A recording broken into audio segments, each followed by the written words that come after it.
How we doing? How we doing? How we doing? Hope everybody's doing well, having a good little Tuesday. Don't normally stream on this day, but like I said, we moved a couple of things around this week to make it so I had a little bit of time to relax and get caught up on a couple of things. But we are here for some Pokemon Brilliant Diamond and Shining Pearl. Shinies only hunting. Currently still at Lake Acuity, 4,600 encounters deep, if not more, because this is a conservative estimate, mind you. But we are here. We're still at this. It's going. I was gonna say it's going well, but that'd be a lie. It's going. I wouldn't say it's going well, but it's going. And I refuse to give up until we've finally achieved a shiny Pokemon here at Lake Acuity. So I'm sticking with it. One of these mobs would be crazy for my team. I need something. I need this at this point, dude. Maybe we'll get lucky. We got our Muna last week that we were 2x odds over on. Maybe that means we're due for something in this game too. I can only hope, because I'm not sure how much my mental fortitude can handle this anymore. But hopefully it doesn't have to endure it for too much longer, and we're able to pick up a shiny relatively soon. But yeah, what's up, Jack? Welcome to the stream. How you doing today? How is your day going? Is it that Kai time? It is indeed. It is 5 o'clock. It's 5 o'clock somewhere. And to be more exact, it's 5 o'clock on the East Coast, so it is indeed Kai time. Oh, I didn't realize I had my Spotify shuffle on. I was like, why did the next song that I thought was supposed to play not play? That scared me. I have a very like low-key like couple of songs in a row set up, and the first thing that like popped into my ear was "If You Be Tails, I'll Be Sonic" by A Day to Remember. So I was like, whoa. But meanwhile, I'm thinking like I was looking for something a little bit more low-key, like some indie pop or something. I might turn down the game audio a tiny bit. Yeah, that looks pretty good. That looks pretty good. But anyway, we are indeed here to get things rolling, so let's go ahead and get things started. No, I don't want shuffle on Spotify, bro. There we go. Much better. Baxar, you're good, man. No worries. What's the thing? Like, what's that little symbol by your name? Like it looks like a crown with a number 1. What does that mean? Top fans. What is this? Why can I not see it either in my chat thing? Does it change the URL when you go to this? That's weird. Is this like a thing that YouTube's doing now? Like, is this like their way of doing like channel points, like how Twitch does or something? Like, how does this work exactly? Oh, here we go. Top fans in XP, a place for fans to stand out in the community. The top 3 get special badges in live chat. Interesting. Every streams, you can always try again. How do you get on the leaderboard? You need to collect experience points or XP. Here's how you get them. Send live chat messages, send super chats, and super stickers. Okay, so I guess this is their way of doing channel points. All right, that's actually kind of cool. All right, you have my interest, YouTube. You have my interest. All right, so we'll go ahead and start jumping in, but first things first, gotta give a quick little team recap, show off the squad that we're rocking with at the moment. First up, we've got Trenton, the Crobat, holding a Soothe Bell with a timid nature. I just banged my knee. And the inner focus ability with the moves Haze, Roost, Bite, and Cross Poison. Next up is Hartford the Bronzong with an adamant nature and the heat proof ability with the moves Iron Defense, Stealth Rock, Payback, and Heavy Slam. Then we got Jefferson the Empoleon with a serious nature and the Torrent ability with the moves Aqua Jet, Grass Knot, Surf, and Flashkin. And finally bringing up the rear is Pierre the Roselia, but not for much longer, with a brave nature and the natural cure ability with the moves Giga Drain, Toxic Spikes, Sweet Scent, and Synthesis. The reason I say not much longer is because I believe I picked up a shiny stone. So why don't we start the stream off on a nice little foot and go ahead and evolve Pierre here into a Roserade. Nice? Yeah, I think so too. I think this is actually kind of neat. I kind of like that they're doing this. What? Pierre is evolving. Dun, dun, dun, dun, dun, dun. Dude, shiny Roserade's so good. I can't wait. I'm so excited. Yeah, look at that thing. It looks so fire. Your Pierre evolved into Roserade. Love it. Let's go, dude. The Bouquet Pokemon. It attracts prey with a sweet aroma, then downs it with thorny whips hidden in its arms. Very cool. Oh my god, it's Puss in Boots? Puss in Boots. Okay, I kind of see it. Okay, I kind of see it. Wait. The little mask? I kind of see it, actually. Hey, what's up, Moondrop? Welcome to the stream. How you doing today? How's your day going? How's it going? Hello to you as well. All right, without further ado, I think it's time to officially jump into the stream now that we have achieved our Roserade. So let's go ahead and start running around like Acuity, try and get a shiny poke to join the squad. Doing good, you? Doing pretty well, can't complain. Had a pretty solid day. Got some video editing done for the next week or so. Got that taken care of. Got some Mario Kart videos done. Got some shiny highlights done. Went out with my mom for a little bit. We went to this like Geode and like rock store that she wanted to check out. So we went and did that. Stopped by my work for a little bit just to like check in on my room, make sure things were looking okay in there. Did a quick yoga workout, which felt very good. I did it about an hour ago and my body feels great. Had a good dinner, some chicken. I made some quinoa and rice with some black beans, some lime juice, and a little bit of a flake salt. Came out very good. And then I had a salad that I made, which was very nice as well. So yeah, it was a solid day, man. Now I'm here to try and get a shiny Pokemon in VDSP. So, you know what? Can't complain. I almost accidentally said I'm doing you. Yeah, what up, Cody? Welcome to the stream. How you doing today? How's your day going? Hope to get the shiny today. Me too, dude. Me too. So I will tell you guys, I have decided what our sixth and final hunt is gonna be. I don't know if I haven't said it on stream, like what my plan is. I think I talked to Joe about it, and Joe seemed like it was a good idea, or at least he thought it was. I don't know if he really likes the Pokemon, but I think his argument was like, oh, it does kind of fit your team pretty well. It does give you something new to use. And I was like, yeah, I thought so too. So I picked out my my team, my final hunt after this. And I may have accidentally given away a clue as to what it is earlier this stream, but I'm not going to say what that was. But I have picked out my final hunt, but first things first, we got to get through this still. So it's going to be a hot minute, y'all. It's going to be a hot minute. But thank you, Cody. I hope we get it too. I'm hoping so. Noise, hopefully. I hope so too, Jack. Been kind of struggling here at like Acuity for a little while, so I'd like to get on with my life and get on with this series being over, because I have other things I would like to do besides play BDSP shinies only. I have other games I would like to play.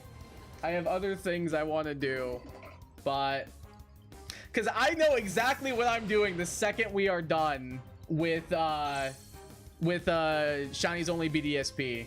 I know exactly what we're doing, and I feel like so many of you guys are gonna be so excited for it, but we gotta finish BDSP. We gotta finish BDSP first, dude. I really think you guys are gonna love what we're doing after this, but BDSP's gotta come first, man. It just does. It just do. It'd be funny if I accidentally said I'm doing you. It would have been something. That's for certain. Gonna guess you're getting Snover? I wouldn't be opposed. Like I said, any of these mons I'm cool with. I think I'd prefer Machoke of the four of them. But like, I'll take Snover, I'll take Medicham, I'll take Sneasel. I'd take any of them if I'm honest with you. At this point, just get me the hell out of Lake Acuity and I'm a happy boy. That's all I ask. Like, if you can just give me something to get me out of here, man, I'm excited. Whatever it takes. I'll do whatever it takes. Cause I love the adrenaline in my veins. I'll do whatever it takes. Joe isn't Jerk Joe-tastic YT, the very same one and only. Yeah, Joe was like so far behind me. I was like 2 shinies ahead of him, and now he's at Victory Road because he's almost done with the game. He was on his like second hunt while I was doing this, and he is now 1 ahead of me.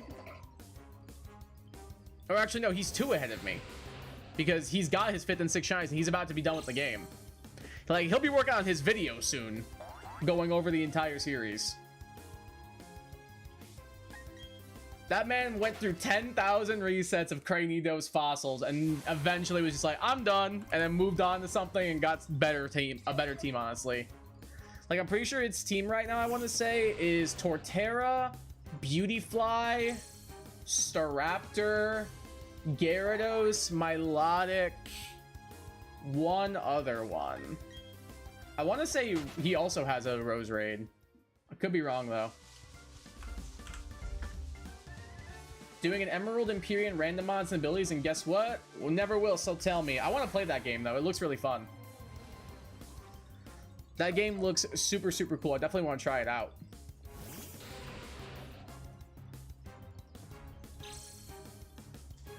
Accidentally caught a regular Braviary in early game, and I went, oh, I didn't want this. I checked the ability, and it was huge power, and went, oh my god, that's fire. Wait. Huge power Braviary? That's insane. That mod's an actual demon.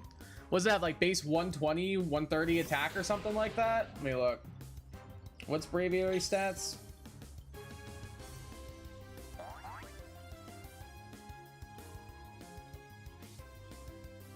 Braviary has base 123 attack. That doubles. Holy crap. That is ridiculous. Everything dies. Where is your switch-in? I see none.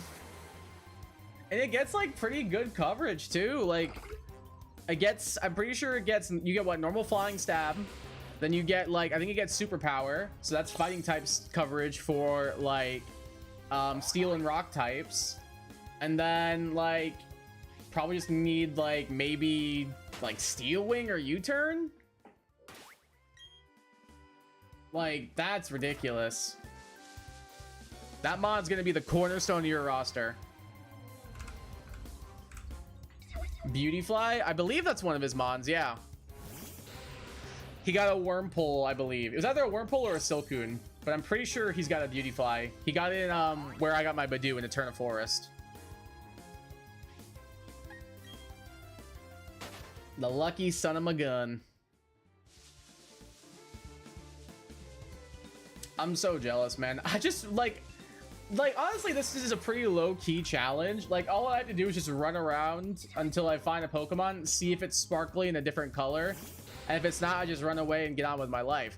But the fact that we're 4,600 plus encounters deep and we've not even sniffed a shiny is a little bit upsetting. Like I know we're at full odds and everything right now, but still, it definitely just hurts a little bit. Especially because the guy who was supposed to be doing this with is now about to be done with the challenge. When I'm back, I'll say my other moms. It sounds like a plan, my dude. Yo, what up, Mike? How you doing, brother? Alex DeLion, what the hell are you doing on my car? Is that a meme you sent me? Did you send me a... Is this it right here?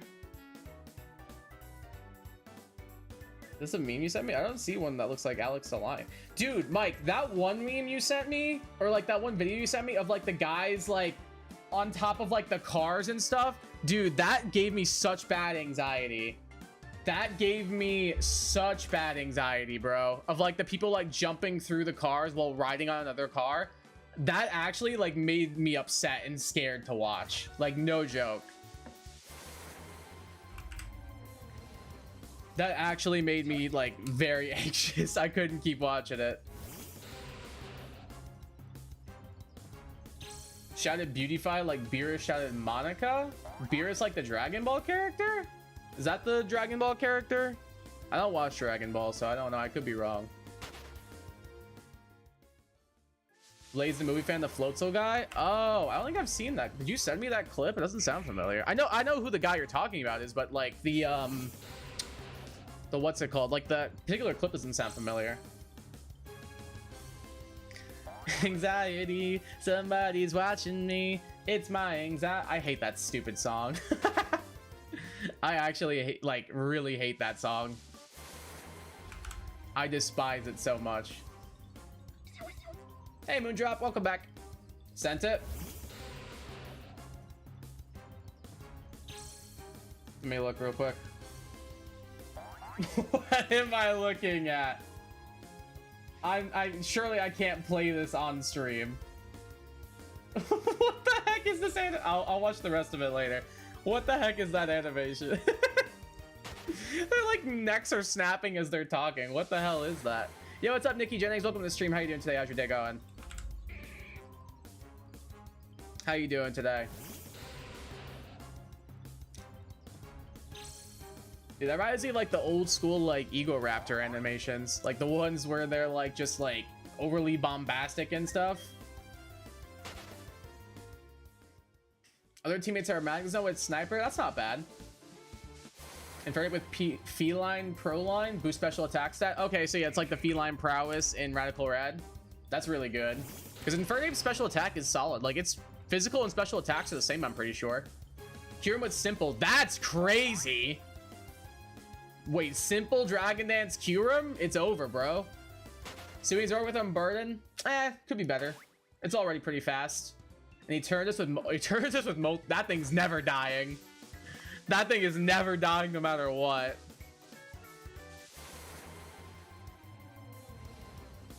That thing is never dying.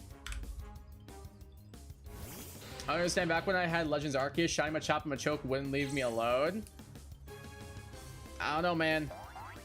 Does Arceus have like better odds than this game or no? Probably not, right? It's probably still 1 in 4,000, right? It is also like in the Pokemon spawn in the overworld, so you're seeing more spawns at a faster rate, which is also probably part of it. Whereas like I have to do single encounters right here, which eats up more time and stuff. So that probably doesn't help it.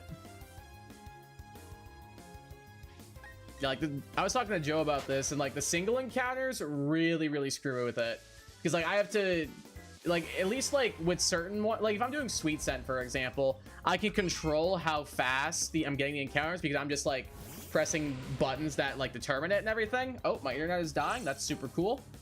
But I can like determine how fast I'm getting the encounters. It seems like it's coming back.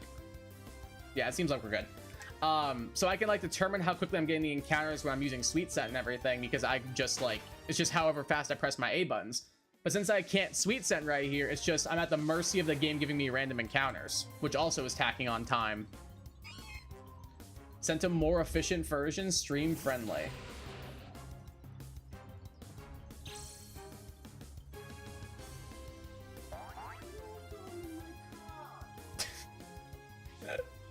That's so stupid.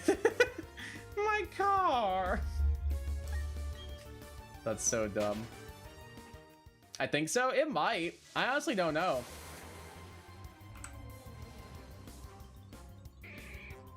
But also having the mods in the overworld definitely helps. Like you're seeing more mods at a faster rate than you are. What's it called? Than you would for like single encounters and stuff. Wally's Mega Gardevoir used Psychic and it did nothing on Eternatus? Yeah, I believe it. That mon is never dying. Like, I honestly think it might live like a +2 Earthquake from a Groudon. Blaze has a Powerpuff Girl video that he should be taking care of for making? What? Oh, I think I get what you mean. I'm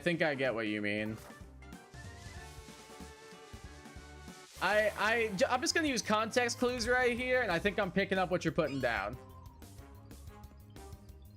Dude, Powerpuff Girls were like, I guess they like remade it, like they rebooted it or whatever. But like OG Powerpuff Girls, dude, that thing was fire. Like that show was actually fire.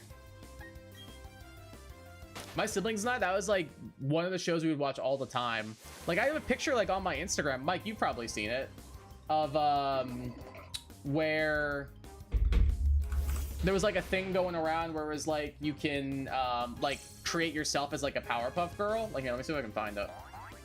I'm pretty sure Mike has probably seen it. I'll show you guys. Oops. Let me see if I can find it. Yeah, I found it.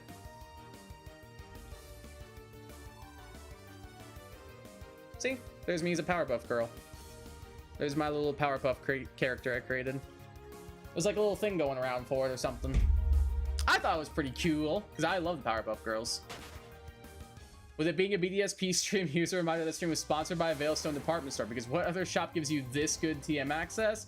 Yeah, thank you in general in this game for TMs, because like level up movesets in this game are PP bad.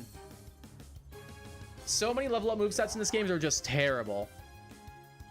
Like, I'll use Sneasel here as an example. Sneasel's level up moveset, guys, is literally like somebody at Game Freak hates this Pokemon. Somebody at Game Freak literally went out of their way and were like, let's give Sneasel a new evolution. And then there was one person in the room who did not like that idea, and they went out of their way to make sure that that new evolution had the worst moveset potential when it comes to an in-game playthrough. It's actually disgusting how bad it is. So again, yes, thank you for TMs. TMs are actually like the lifeblood of this series. Because I'm gonna need them. Like, look at, like, here. Like, look, for example, let's go look at Hartford or Trenton's moveset real quick. Haze, Roost, Bite, Cross Poison at level 42.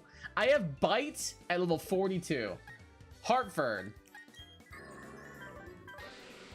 Oops. Honestly, not that bad. Iron Defense, Stealth Rock, Payback, Heavy Slam. Jefferson, pretty good. Aqua Jet, Grass Knot, Surf, Flash Cannon. Honestly, probably going to be the moveset that we rock with the rest of the series. And then Pierre, Giga Drain, T-Spike, Sweet Scent Synthesis. Honestly, if we get, whenever we get like our next shiny, we'll probably get rid of Sweet Scent for like a stab poison move. And then this might be the moveset that we keep, because like getting it on T-Spikes on stuff could be really nice. And like Synthesis for healing, Giga Drain for healing, like that all seems pretty good. But we're definitely gonna need some TMs for Crobat. Crobat, we definitely gonna need to get some TMs on you, bro. You're kind of useless at the moment. You're just kind of like a fast guy right now. Blazes Rayquaza Scream sends me. Oh god, is that what the other thing you just sent me? Oh god, I'm not watching this right now. I refuse. I refuse to watch this right now. I can't do it, man. I can't.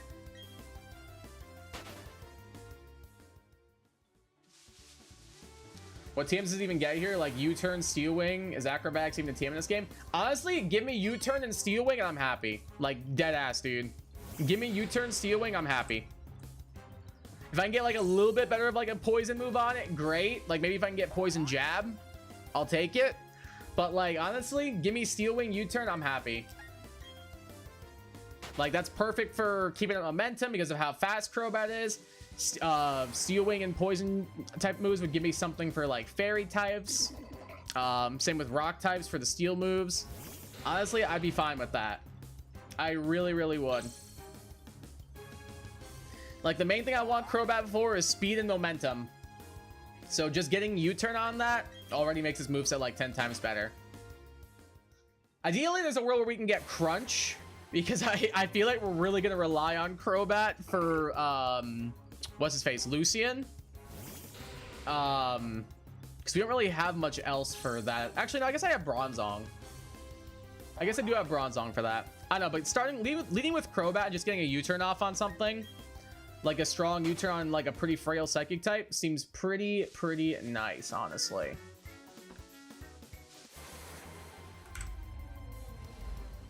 But I'll have to double check what the rest of the TMs that it gets are. I don't know if Acrobatics is in the game. I'm not sure about that. It could be good, but I don't know if I want to like have it not hold an item, you know? Like, I feel like it'd be better to throw like either a berry or like a lefties or something on it. I feel like that might be a little better.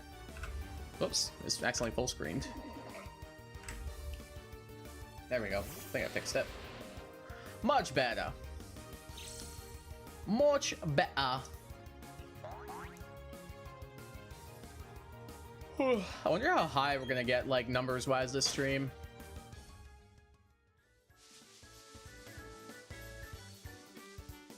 Like, we're at what, 40? We're about to be at 4670.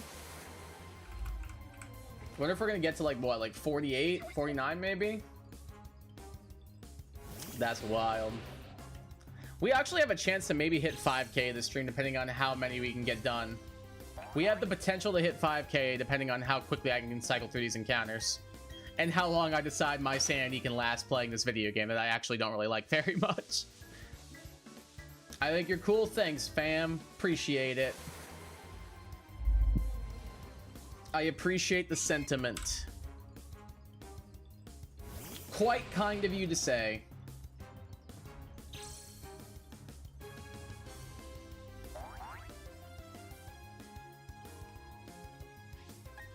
Dude, I'm so excited. I'm listening to one of my favorite bands right now, the band Camino. They got a new album coming out. They're going on tour. I'm so excited. I'm going to a concert. Can't freaking wait, bro.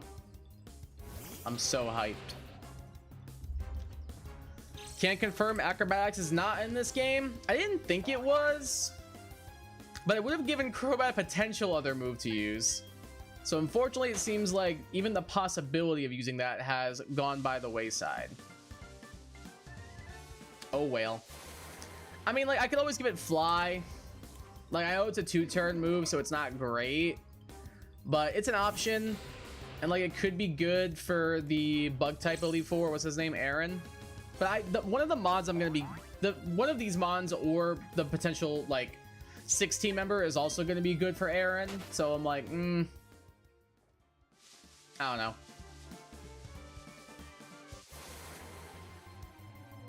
Fly can work with, like, lefties or black sludge if you get. Yeah, that's kind of what I'm thinking. Like, getting the extra turn of recovery on the mon could be pretty good. Like, in-game playthroughs, like, 2-turn moves are not bad. It's competitive where they're not as good. Like, you can probably, like, I know people have used, like, Z-Fly, Rayquaza, or Landorus before to do, like, a super strong, like, supersonic sky strike or whatever it's called. And then, like, I think people have used, like, Power Herb Fly before with, like, Unburden, or, like, just to get, like, something activated, or hit, like, really, really strong with, like, a powerful flying move immediately.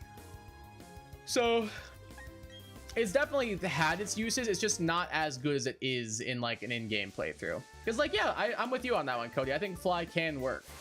Fly could definitely work here. We'll consider it. Like, it would be a good replacement for Wing Attack.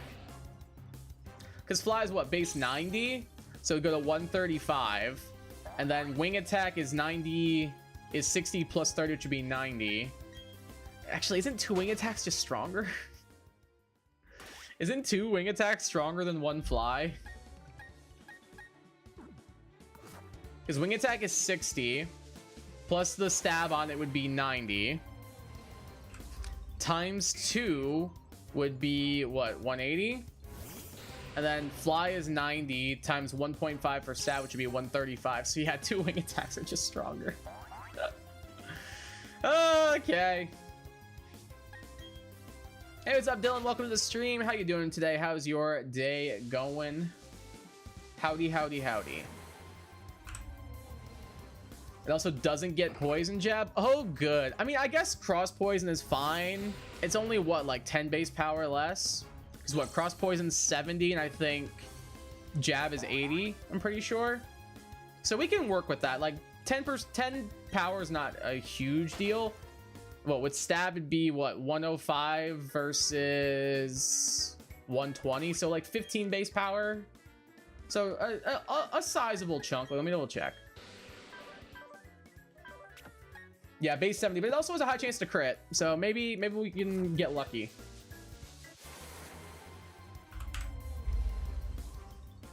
We'll have to think about it, because the high crit rate also is pretty nice, especially if I pop a scope lens onto it. Stop with the math. I'm already done with school and too lazy to think. Well, you don't have to do the thinking. That's what I'm here for. I'm the one doing the thinking. I'm not saying like Moondrop real quick. What's 70 times 1.5? I'm doing the math myself. The math makes me think. Well, sorry, I gotta play my team. My apologies for making you do a natural function of the human brain and body.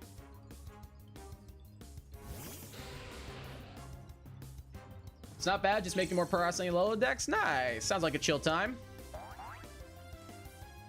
Hope it's going well. Hope it's going well. I'm trying to find a shiny team member. Trying to get my 5th team member in this game. Nearly 4,700 encounters down. And I'm sure many more to go.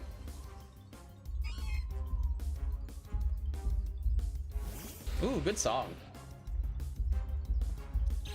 You were right there all along. I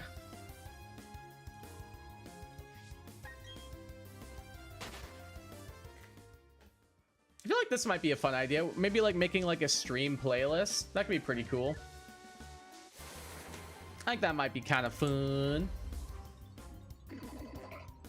Because right now I usually just listen to my playlist or like my like songs, and those kind of get a little repetitive over time. It also gets weirdly good special attack options off its worst attack stack. Yeah. Like, Nasty Black Crobat is a thing, though. Like, I think it gets, like, what, Air Slash, Sludge Bomb, and Heat Wave.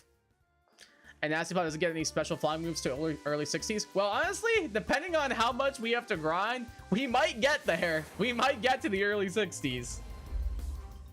Because it would get, what, Air Slash, maybe Hurricane?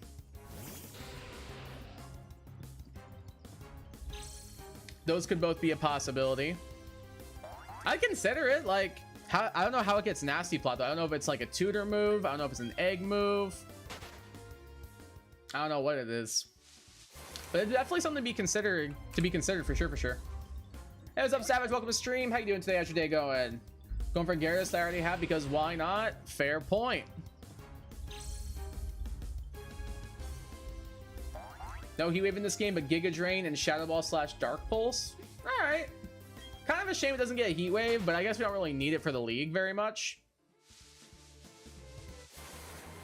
Giga Drain could be good for the ground type lead for Bertha. Shadow Ball Dark Pulse could be helpful for what's his face, Lucian. Yeah, that could definitely be an option. We could run Special Crobat with Nasty Plot as a TM and BDSP. All right, that's perfect then. I'll at the very least consider it.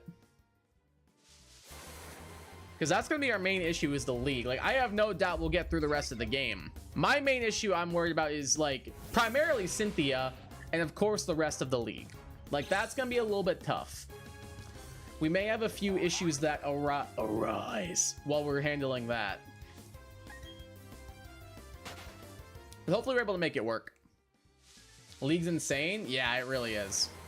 Like, literally just, you could just say Cynthia and everybody be like, okay, yeah, I get it. I'm gonna surprise trade it when I get it if I do. That's funny. That's what happened to me yesterday. I was hunting a furret. I don't know if you were here for this or not, Savage. I was hunting a furret yesterday and I got a random shiny Stantler while I was hunting for it.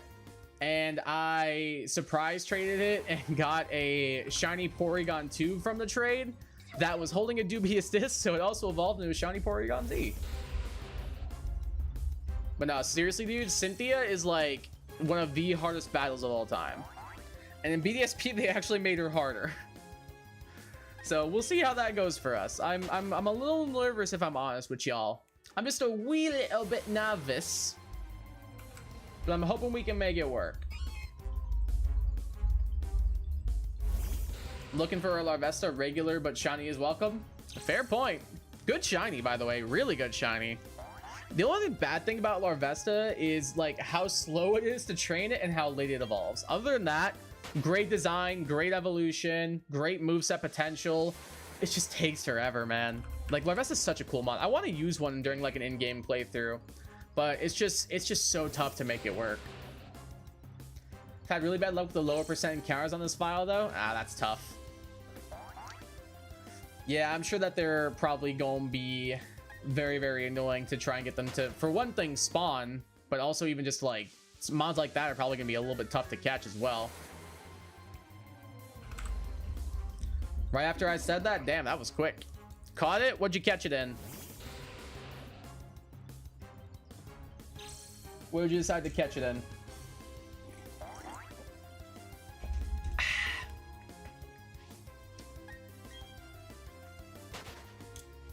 All right, almost at 4,700.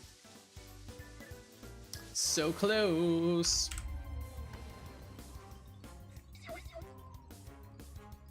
Dude, I would like, I don't remember who said it earlier. I think it might have been, Moondrop was saying that I'm gonna get Snover. I'd be down, like, honestly. Like, whenever Cynthia sends in the guard chomp, I'm throwing in a Bomba Snow, I'm clicking Ice Shard twice, and I think it dies. I think we're good. Because I think I'll live one poison jab. I think I'll live one. I doubt I live two, but I think I could live one because it's not stab. Otherwise, I could give it like a Kebia Berry or something. That might be the move, actually. Like Kebia Berry, what's it called? Kebia Berry Obama Snow, if I get it. That could be the move. I think that may be the strat. Otherwise, like, I won't say no to like Ice Punch Machamp, Ice Punch Metacham, or Ice Punch Sneasel. Any of those sound great, man. Just the way I see it here, guys, is this route, no matter what I get, gives me something that can, at least to a certain degree, take on Cynthia's Garchomp, aka the scariest Pokemon in the entire game. So something to handle that would be very nice. If we had Heat Levitate on our Bronzong, I'm pretty sure we just destroy it. But unfortunately, we ended up with Heat Proof instead. So kind of sucks a little bit.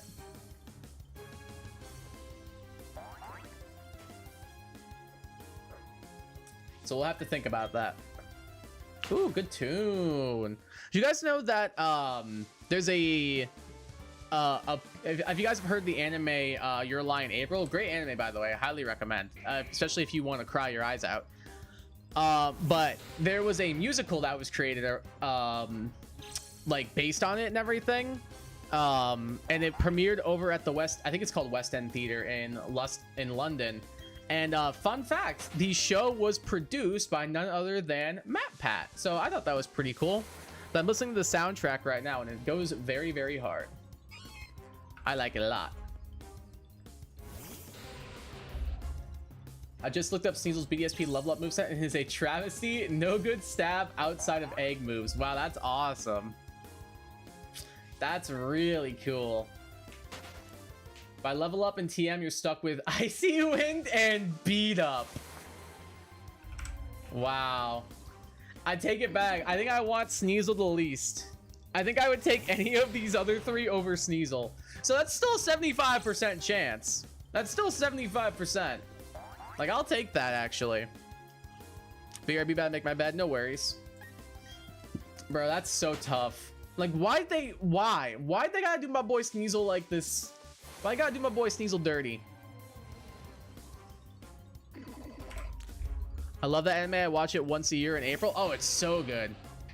It's such a good show. That opening, Hikaru Nara by Goose House, phenomenal song. One of my favorite anime openings of all time. It's so good.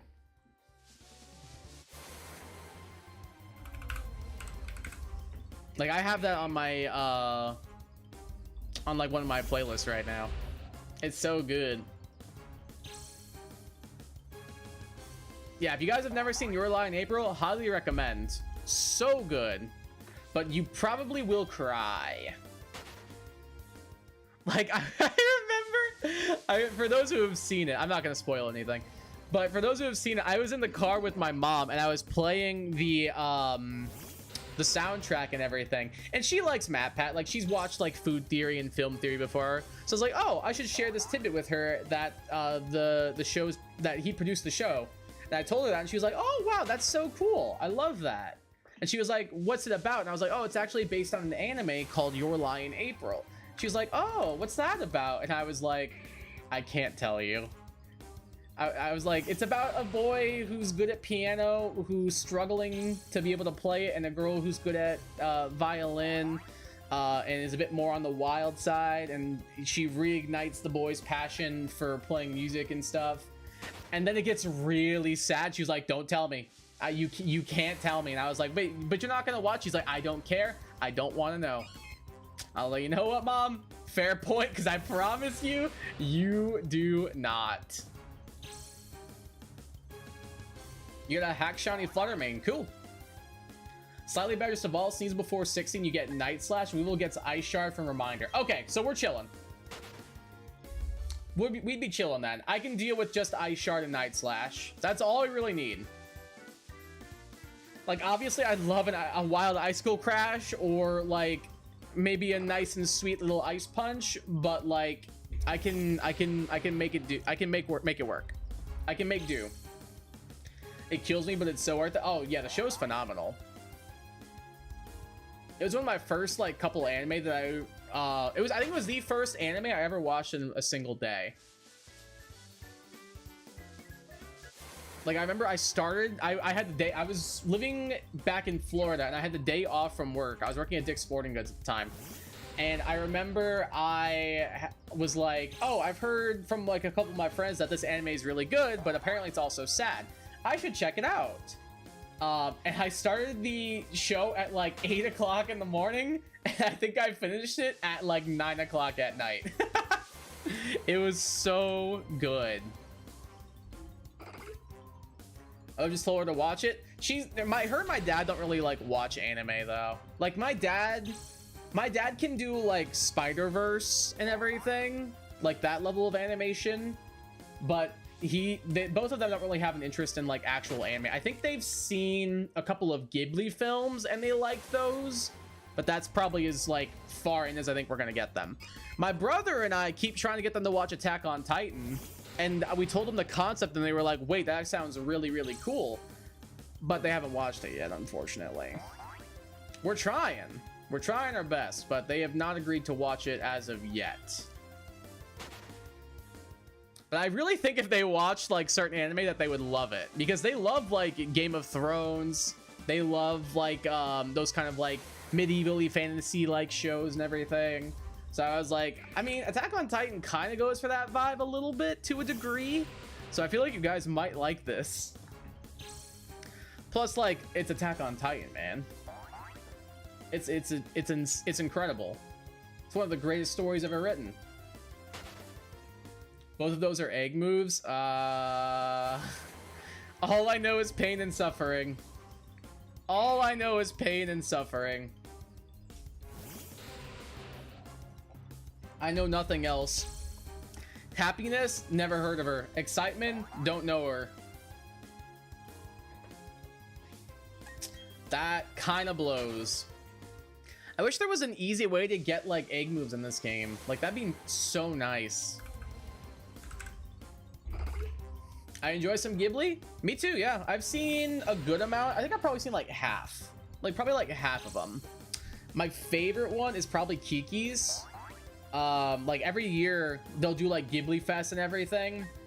And like show like a certain couple of Ghibli movies in theaters and stuff like that. And I remember like, I will always try and go to the Kiki's because I love seeing it on the big screen. But there's some other really good ones. Like, I really like Totoro. Spirited Away is amazing. Wind Rises was pretty alright. Ponyo was pretty good. What else is there? Whisper of the Heart I liked a lot. Princess Mononoke was really good. I'm trying to remember what other ones I've seen. I can't think of other ones. Those are the first ones that come to mind. My favorite's still Kiki's Delivery Service, though. It's the one that spoke to me the most. I'd say probably Kiki's, Spirited Away, either Mononoke or Whisper of the Heart would be my top three. Have I seen Fruits Basket? I have. I love Fruits Basket. That one did not make me cry. That one just, like, made me, like, sad. Like, it didn't make me cry, but, like, that one just, like, it made me uncomfortable. It made me sad, like, but it has a nice resolution, I suppose. But no, Fruits Basket's really, really good.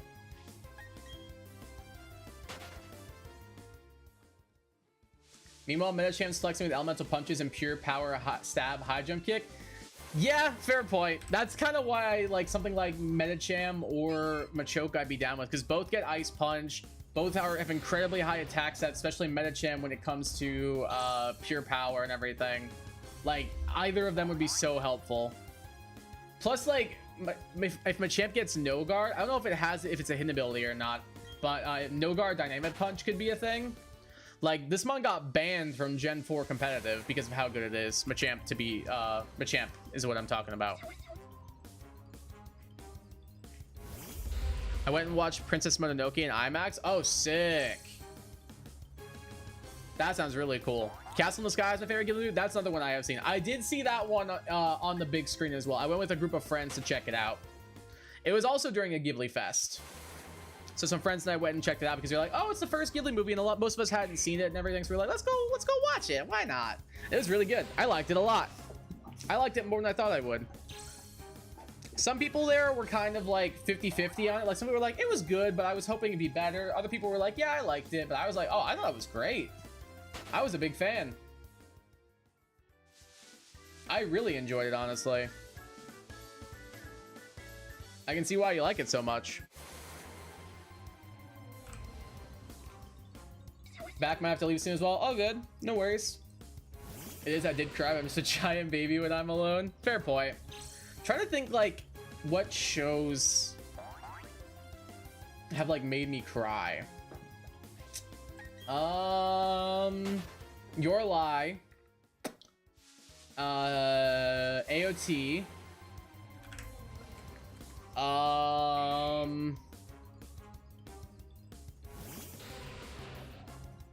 Haikyuu got me once. Let me pull up my analyst. Let's take a look at Kai's analyst and see what anime made him cry. Oh, I gotta remember my login.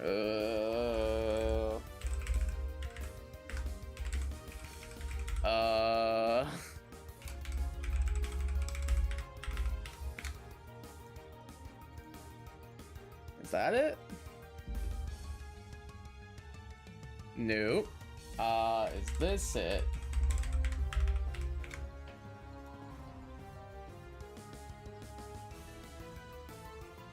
Is this my analyst login? Nope. All right, well, I give up. I was gonna pull up my analyst, but oh well. Oh well. No Guard's 100% not hidden. I'm saying before I even look it up. Oh, dude, No Guard Dynamic Punch strats would go crazy with this Pokemon. That would go actually crazy. First with No Guard was wondering how the heck is this Machoke with low sleep while I'm flying. Yeah, that's fair. Oh, dude, my butt hurts. Oh, the way I'm sitting right now, because I'm like pedaling my bike under my desk, like it makes my butt hurt a little bit. Oh. I don't know if that's TMI or not. If so, I apologize. Going for Snow, I haven't gotten them on yet. Good luck. I'll send you my watch list. It's full of tier checkers. I definitely do have like I want to pull up my analyst now. Now I want to pull it up. Let me look. Let me see if I can pull this up. I just don't remember what my email I used it under is.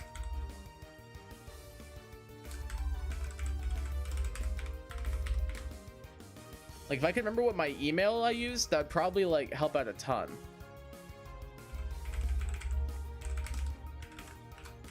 I'm pretty sure I used this email. Email not found. Okay, well, that helps a lot.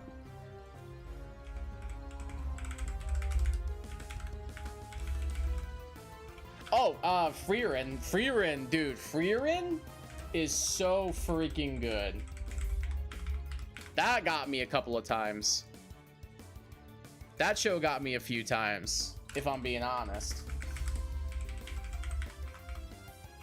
I was gonna do forgot password. That's whatever. I don't care if I'm derailing the stream. I'm genuinely curious now.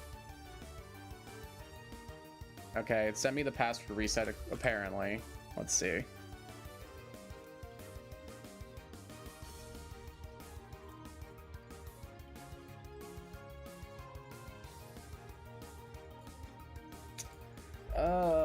going through all this trouble.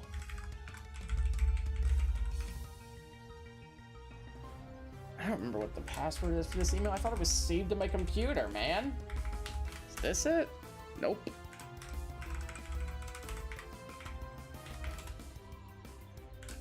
Is it not this?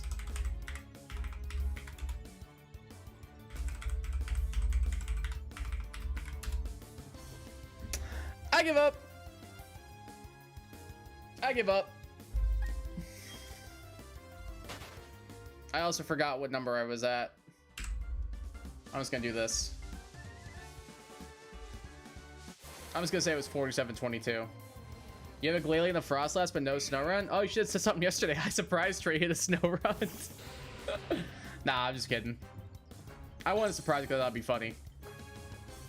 I wanted to surprise Trey because I thought it'd be funny. I ended up getting a Strudel for it. Yes. Oh, dude, Freerun is incredible, man. I keep trying to get my brother and his girlfriend to watch it, but like every time I do, I'm like, hey, you watch Freerun yet? And he's like, no. Like, why haven't you? He's like, I don't know, we're watching so many things. I was like, name them. And he was like, yeah, that's what I thought. Watch Freerun. You need to watch it. It's so good. Machoke flaps its arms, jumps up gently, puts Charizard on the floor to listen, and throws it back into the air. That is quite the mental image. To hold you close like a Jersey giant. Love this song. That is quite the mental image. Fear and Apothecary Doctors is having my favorite animes at the moment. No, I don't think anything's gonna top Attack on Titan for me. If I had to like go in order, I'd probably say AOT, Haikyuu, Freerun would be my order. Would be my top 3 right now. It's so good. I have not watched Apothecary Diaries yet, but I've heard it's incredible. My brother's girlfriend has watched it, and she said it was amazing. I haven't watched it, neither has he, but she said she loved it. She's also watched Fruits Basket and loved it, so I feel like I can trust her taste on those types of shows. But I've heard a ton of good things about Apothecary Diaries, and apparently, like, didn't it have like a new season come out recently or something? Either that or Machoke doesn't quite know what the word low means. Yeah, that's probably part of it. No thoughts, head empty, just low sweeping.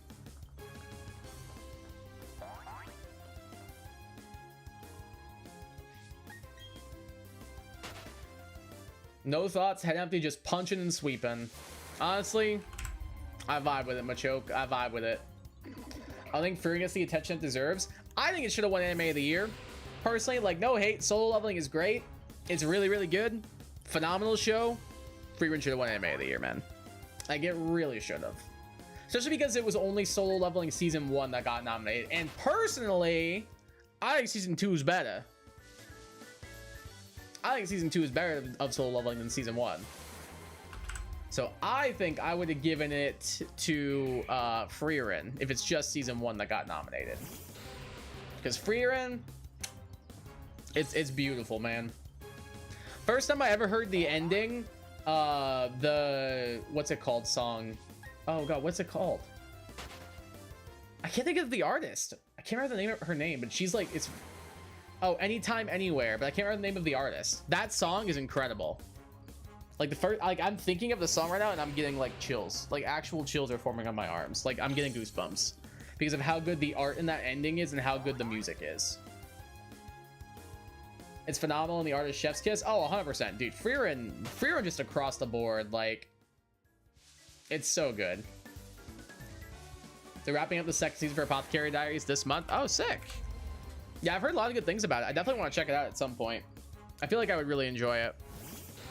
Everybody I've talked to whose opinions I value on TV shows, anime, anything like that has said it's great. So I'm like, all right, I'm probably going to like it. I was talking to a couple of friends in Florida about it, and they all said it was amazing. They said I need to watch that. I need to watch Windbreaker. And then there was one other one that they were like, oh, you got to watch this thing, bro. I can't remember what it was, though.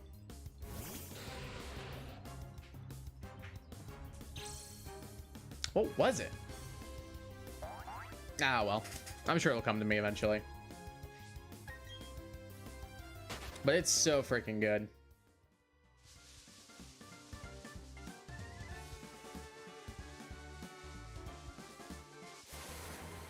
Like, I definitely want to get some kind of, like, either, like tattoo for some of the anime I like. Or, I don't know, something. Like, I was talking to my brother about it, and the two of us were, like, brainstorming ideas. And we came up with one of, like, a bird, like, flying away with, like, a red scarf in its mouth for Attack on Titan. And I was like, oh, that's fire. So that's probably going to be one that I end up getting. I don't know what I want to do for Furin yet. Or for, like, Haikyuu or anything like that, if I want to do something or what. Because, like, right now I only have 2 tattoos, and it's been a while, and I kind of want another one. Like, I'm pretty sure I have a folder saved in my computer that's just, like, labeled tattoo ideas.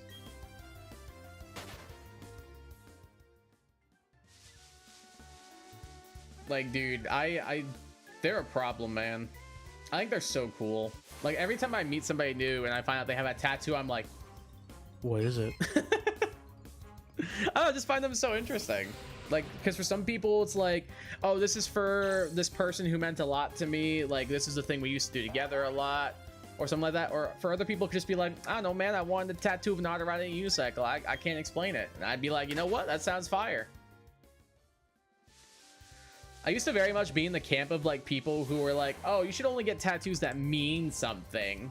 Like, that you should only get them if they're important to you, or if they like represent an important aspect of your life or who you are as a person. Now I'm like, man, this little like armadillo holding the balloon's kind of cute. I want it tattooed on my arm forever. I just feel like it'd be funny just to like get something random sometime.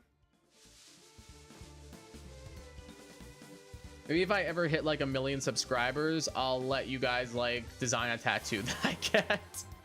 That'd be funny. That could be funny.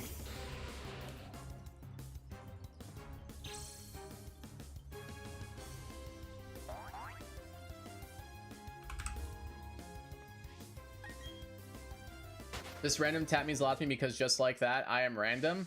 Yeah, exactly. Like, that could also be like a reason. Like, I don't know, man. Like, people are allowed to get whatever they want.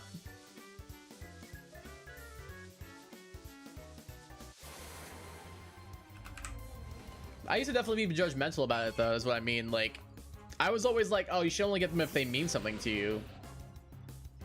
But, like, yeah, now I'm like, oh, you want this thing because it's random and you're random? Hell yeah, you go you. I'm right there with you, Cody. You need to finish Windbreaker? I've heard it's good. My friends in Florida were telling me it's really good. I just rewatched my Dress Up Darling to prepare for the release of season 2 this weekend. I have a tattooed Tandro's Foxmaster from Demon Slayer. Oh, that's really cool.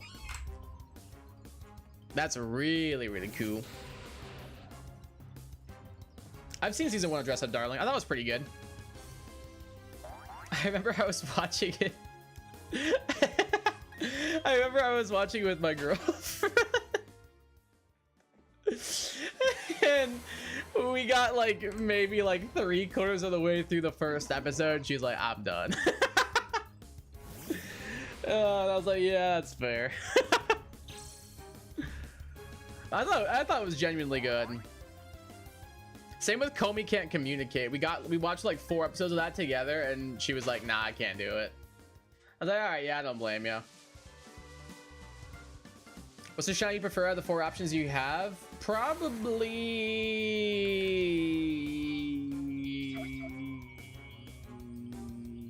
Machoke. Probably Machoke. Just looking at the 4 of them, which one would be best for the team? Probably Machoke. Just like the tat. I knew what you meant. You're good. Probably just the best one, right? Well, I'm thinking like I'll take any of them. Like, honestly, the colors don't really matter to me. It's just whichever is going to be best for the team. And in my mind, the best mom for the team is probably a mom that's not Sneasel. The bird tattoo idea is sweet. Thank you. I thought it was a cool idea. The other things I thought about getting were like the Mikasa sayings, like, this world is cruel, but also very beautiful. like that kind of thing. Or I thought about getting like the Attack Titan's eyes, like it's like a bar tattoo kind of thing. I thought that'd be kind of sick. So I got a lot of ideas brewing, because I just love AOT, man. It's so good. Does that mean a good shiny or just good for the next gyms or E4? Oh, I don't care about the color of the shiny. I just want to be done and get them on that's good. Like if it's at this point, like any of these 4, I'll take it. I do not care at this point. Like if you want me to say which one I want the most, it's a 3-way tie for first place and then Sneasel. That's just my questions then. Yeah. Like honestly, just give me one of the shinies and I'm a happy boy. I don't blame her either. My dress up darling is great, but it's definitely an acquired taste. Yeah, I think it was also just like a bit too fan servicey, which is also like a complaint I kind of had with it at times, is it did feel like very overly fan servicey and stuff. That's why I can't watch a show like Fire Force, because like as much as I've heard it's good, apparently it's so over the top with fan service that like I can't do it. I dropped Seven Deadly Sins because, for one thing, the studio that was doing it got dropped for a new studio, and that studio sucked. And also like the overly reliance on fan service was annoying. Trying to remember, like, think what like other like fan servicey shows. Like Fairy Tail is another example. Like Fairy Tail is just so much fan service that I never finished it. I got pretty far in though. I don't know. But yeah, it definitely was an acquired taste. Like, I don't know. I like the animation. I thought the art style was really good. I thought that the animation was nice. I thought it was a funny concept. I thought the dynamic between the 2 main characters was good. But yeah, it was a bit fan servicey. Snover is best boy. True. Snover's a little dude. He's a little dude doing his best. We like that. We like that. And before shiny, modest Sneasel, Ice Beam Supremacy. What's crazy is I'm pretty sure even if it's modest with 0 attack IVs, it still will have a higher attack than special attack. Because I'm pretty sure it has base like 25 special attack.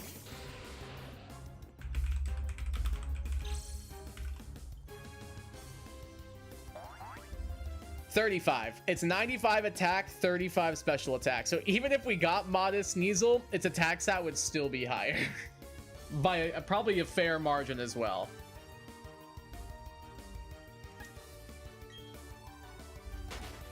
It's just, its special attack is just so low.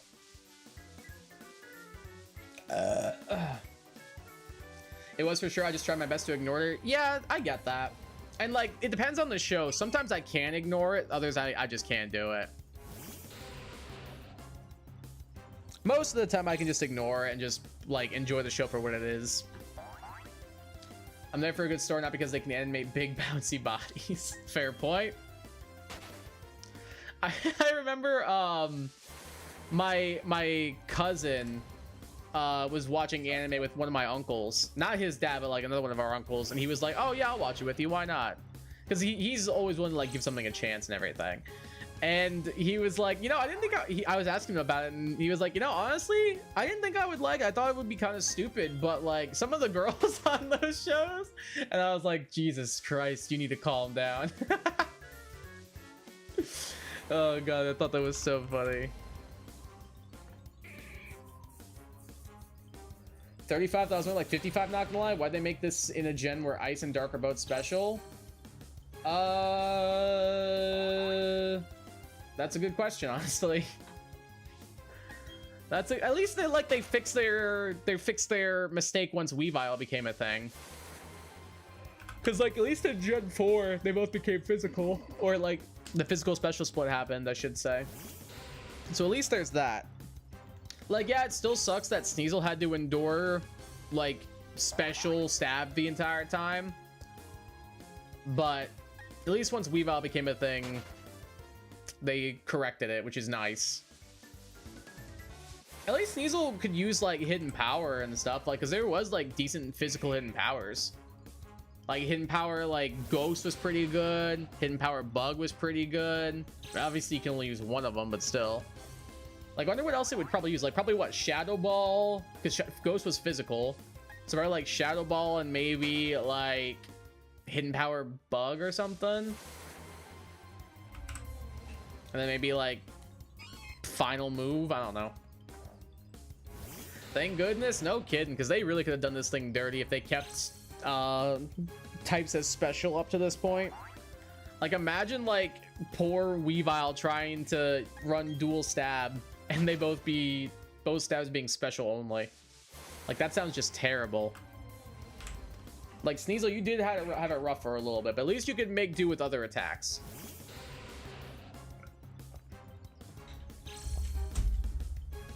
Think about something like what's it called, Gengar as well, because Poison and Ghost are both physical as well. So Gengar could only run non-stab up until Gen 4. I think it ran like Thunderbolt, Icy Wind, Psychic, and then like Hidden Power of choice.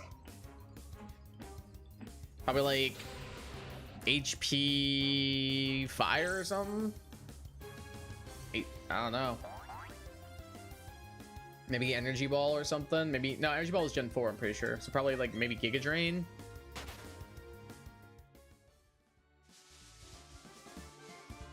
Yeah, there was definitely a bunch of mons that got shafted. Like Crawdon got shafted. Both of its stabs were special when it has like base 130 attack or something.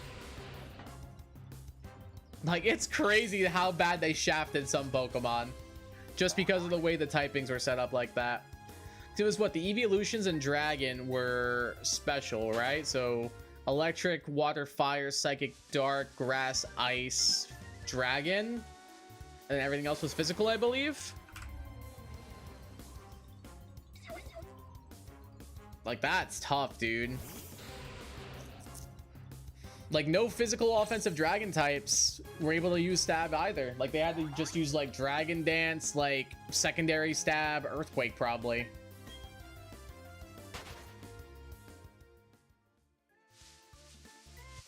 What are your thoughts on Kaiju number 8? I haven't seen it yet, but I want to check it out.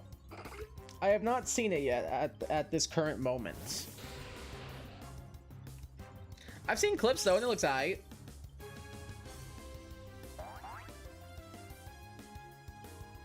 I've heard people hype it up and say it's pretty good, but I don't know. I could end up watching and probably not like it, so we'll have to wait and see. I know the premise. The premise seems kind of interesting. I think Samus did like D-Dance, Earthquake, HP Flying, something else. That sounds about right, yeah. That sounds right to me.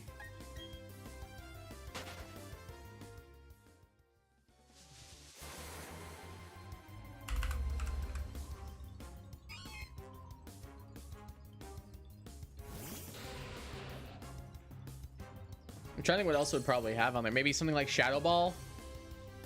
Probably for like, no, I was gonna say for Celebi, but HP Flying at Celebi. I don't know. I wonder what the last movie would be. I could see Shadow Ball being a thing, like for maybe Gengar. Nah, but HP Flying again just nukes Gengar. I don't know. First Pokemon game I ever played was Pokemon Emerald on the school computer. My first team was Blaziken, Rayquaza, Ninja, Shedinja, and a 1 in 8192 full odds Shiny Meryl didn't evolve it. Very cool. Very cool.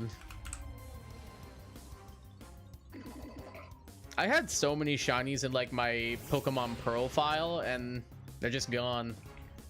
Like, whoops! Definitely just dropped my Switch 2 Joy-Cons on the floor. Not happy with that.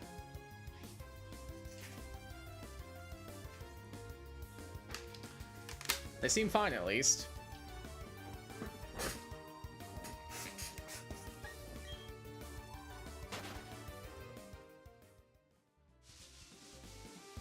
Love it. It's got a great opener as well. Okay. I'm definitely a sucker for good openings, dude. Like, I was in a call with Mr. Jert YT, Joe, last week, and we were doing an anime opening quiz together. Don't mean to brag or nothing, but I did pretty damn well. I did pretty solid. Its best FPS was like 30 FPS. I'm pretty sure Emerald ran at 60 FPS consistently.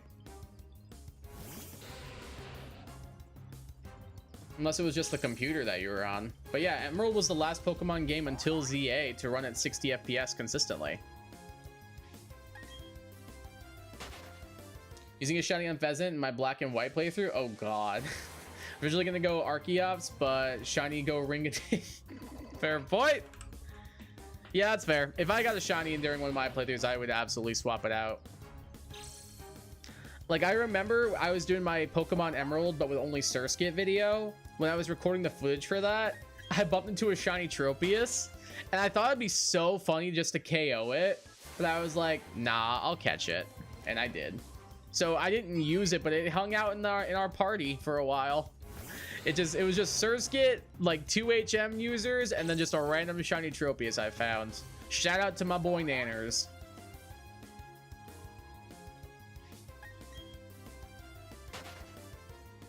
Our computers were garbage. Oof. Yeah, I didn't learn about emulating until I had my own computer. So I never tried to emulate anything on a school computer, but I can imagine it being terrible. That one is called Nobody by Youngblood. Oh, I know who Youngblood is. I'm terrible at naming or identifying most openings. That's fair.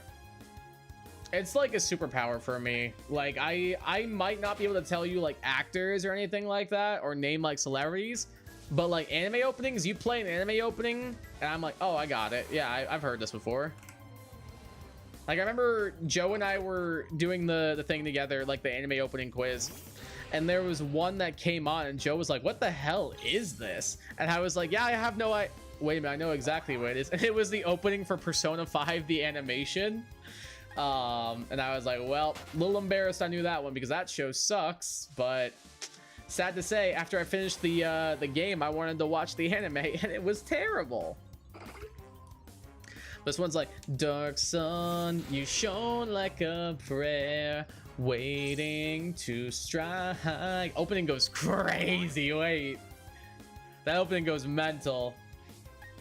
Cause I'm pretty sure it's the same singer that they had for like the games, so it was pretty easy to make that connection there.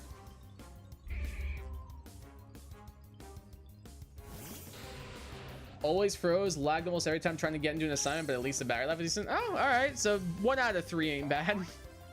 At least the battery life was good. Tiny victories, I suppose. Wasn't even aware there is a Persona 5 anime. Trust me, it's really, really bad. You don't want to watch it. It's actually terrible. The dub is actually kind of funny because the voice actors make it kind of funny, but like the animation is so bad. Like, it's actually atrociously bad. And like so many arcs get like either fast forwarded through or almost entirely skipped over. Like, it's just not a good show. Now the Persona 4 anime, on the other hand, is peak, and I will hear no slander against it. The Persona 4 anime is actually so good. I honestly think the dub for the Persona 4 anime is better than like a good amount of subbed anime.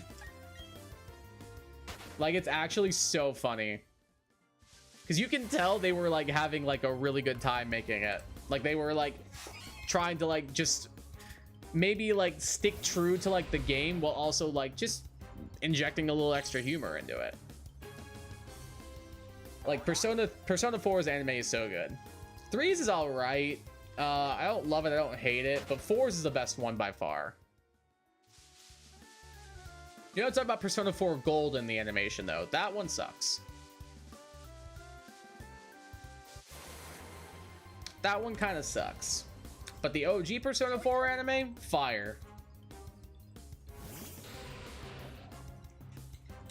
Can you walk out that door?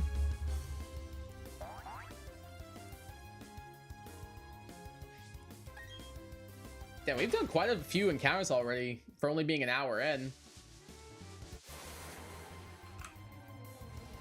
And we've done what? I think I was at 4630. So that's what, 145 encounters already so far? That's pretty good. I feel like that's a pretty solid number. Honestly, I wonder at what point I just give up and move on and do something instead. Like, obviously, I'm still going to finish this series, but I wonder at what point, like, I give up on doing this particular method. What do we think? Like 2x maybe? 2x we give up and then move on to a new method? I think that sounds about fair.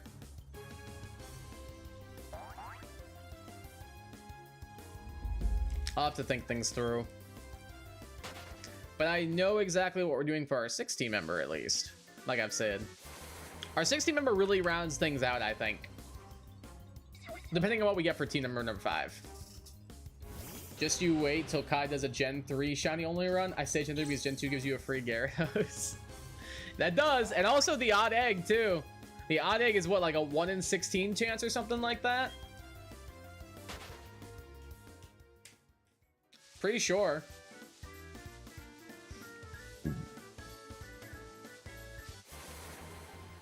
Is that, I'm pretty sure it's like 1 in 16. I was waiting like I did over and over again and again till we get it right, until we get it right. Some underground hunting? Maybe. At a certain point, we're definitely gonna need a change, so it could be underground hunting.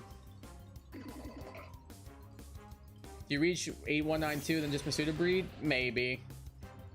We'll see, we'll see. It's 1 in 8? That's crazy. I thought it was 1 in 16. Hey Cole, welcome to the stream. How you doing?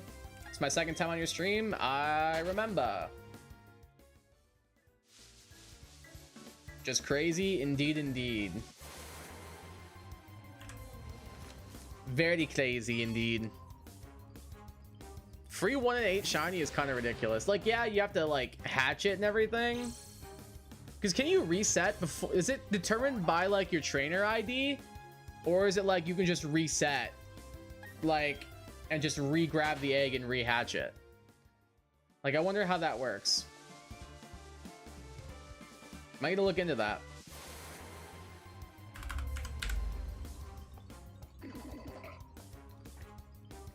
Because if so, like, Gen 2 shinies only would probably not be that bad. Because Gen 2 also has a mechanic where if you breed with a shiny, I believe then you have a higher chance of getting a shiny. I'm pretty sure that's a real thing that's in the game. How's streaming going? Pretty good. Been at this for like hour 20 minutes so far. If it's resettable, you still want to use a shiny baby in the playthrough? Yeah, it's kind of what I'm thinking. Like, I'm pretty sure it is resettable.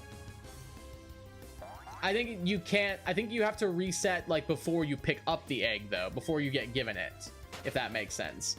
You can't just like reset before the egg hatches. You have to like save before you're given the egg, and then you can reset it like that. At least I think that's how it works. I could be wrong though. Ugh.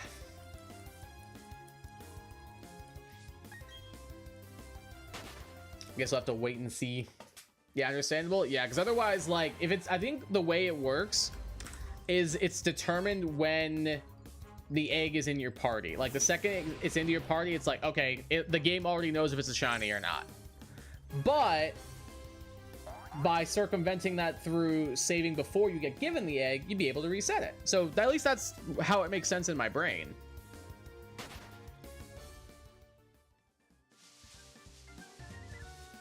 I have a pretty cool outbreak IMO, Braviary. Yeah, I've gotten a Braviary outbreak before. I'm pretty sure I got my shiny through it. I got my shiny Braviary through an outbreak. And I got a Rufflet too.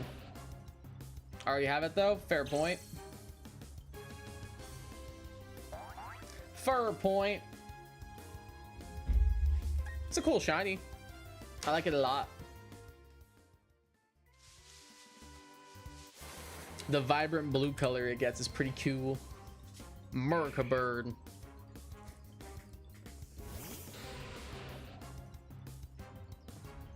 I definitely like Braviary more than Mandibuzz personally.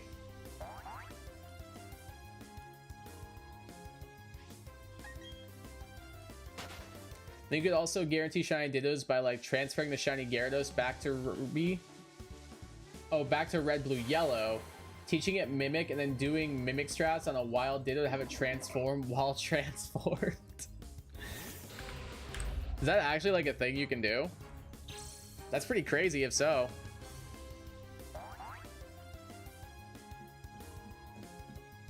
If so, that's pretty wild.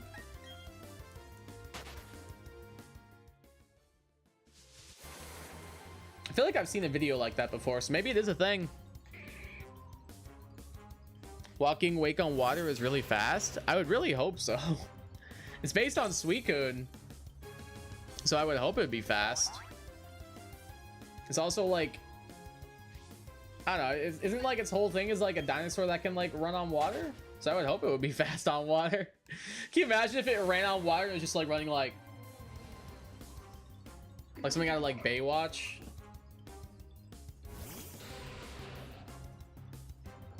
Like full on like slow motion or something? Wait, actually that'd be peak. I think that sounds funnier.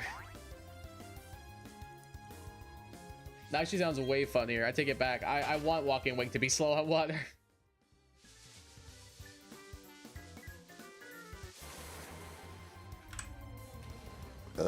Excuse me. Tasting my salad that I had for dinner.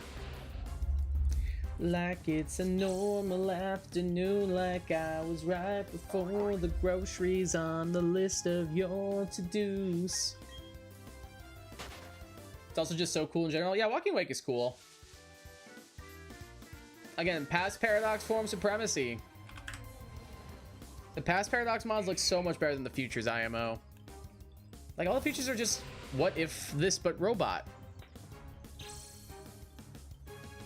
Like, at least the past mods have, like, more inspiration behind them. Like, the trio's, like, dinosaurs, and then everybody else is based off of, like, cryptids.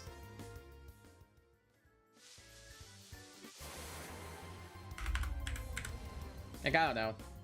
I agree way better. I know there are people who prefer the future mons. It's just, I can't get into it, man. Like, some of them are cool, yeah. Like, Iron Valiant's pretty heat. Iron Valiant solely carries most of the futures.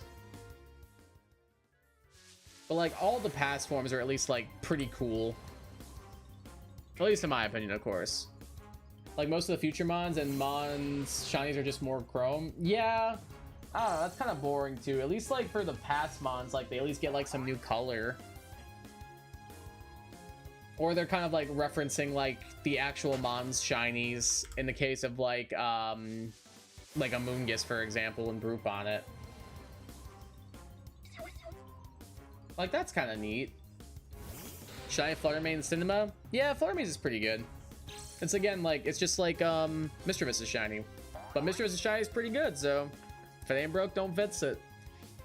Like, if they did, like, a couple of the future Paradox Mon as Chrome, I'd be like, oh, okay, that's pretty cool. But did they all have to be Chrome? Did they all have to be? Like, do we really need all of them to be just little Chrome guys? Steve, I think? Maybe not? Maybe not.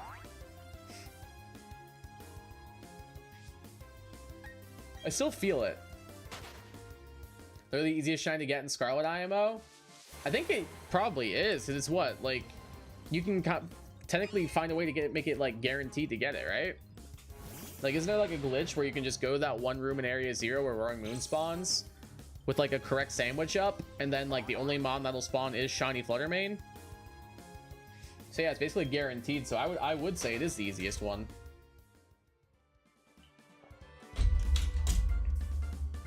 Yeah, that's why the glitch. Oh, yeah, because it's guaranteed at that point. It's the only mon that can spawn, so you're guaranteed to get it. Drop an electric ghost future paradox palisand called Iron Bunker based on a smart home a while back. That's actually kind of funny. Wait. I like that. Talking about future paradox mon just remind me of that idea. That's a cool idea. I like that. Electric ghost is a cool typing too. Like, the only one I can think of is what, Rotom? That's a cool typing. Conversate me, medicate me. Like, I think there's some pretty cool, like, fan art out there for a lot of the past and future Paradox mods, honestly. But Iron Bunker's a very funny mental image.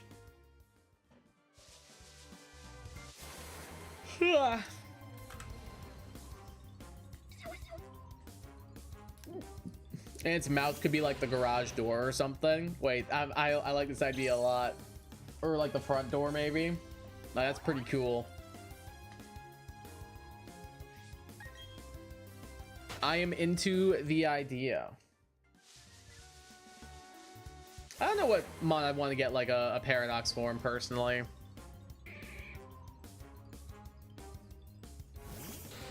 I know for the past mods they're all based on like cryptids and stuff, so like maybe I guess I could pick like a cryptid I'd want one to be based on. Like maybe like a chupacabra.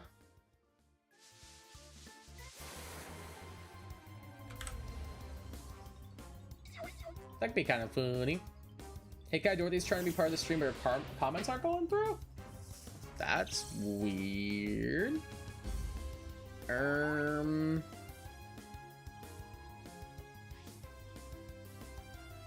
me try resetting the chat, maybe? Hold on, let me look at something. That is weird. I don't know why that is doing that.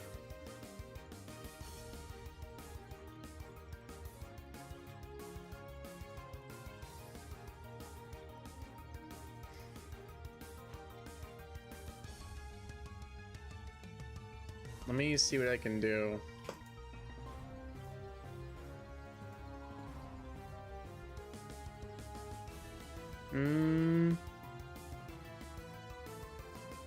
Wait, what? That's weird.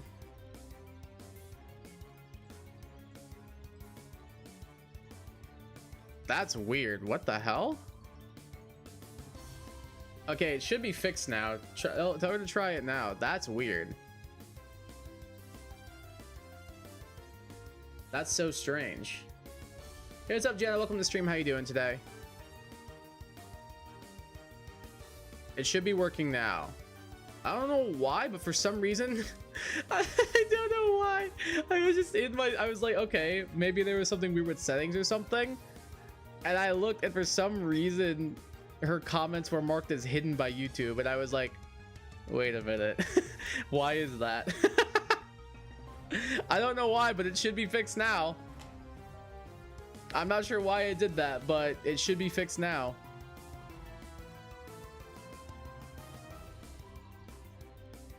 That's so weird. Like, why did YouTube do that?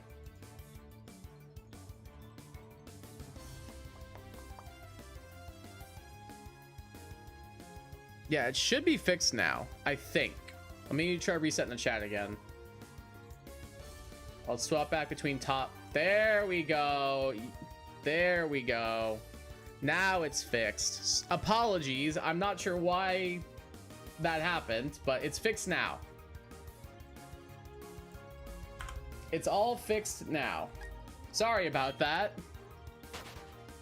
Kai, am I able to see you now? I am able to see your messages now. I have no idea why that did that. For some reason, YouTube marked your messages as like flagged and to be hidden, and then I had to go in and like undo that. I'm not sure why it did that, but it's working now. I literally have no clue. Like, I don't know if it was like a Nightbot thing. I don't know if like Joe or Mike's finger slipped, but I know I didn't do anything. I don't know what happened. But hey, at least it's working now. Apologies. Apologies. My fault. I'm not sure what happened, but it's working now. That's all that matters. So I know that message meant to say, how are you, Kai? I'm doing pretty well. How are you doing today? I've had a pretty solid day. What about you? Dorothy, she is indeed here. She's actually able to type now. I wonder what happened there. Like, that's so strange.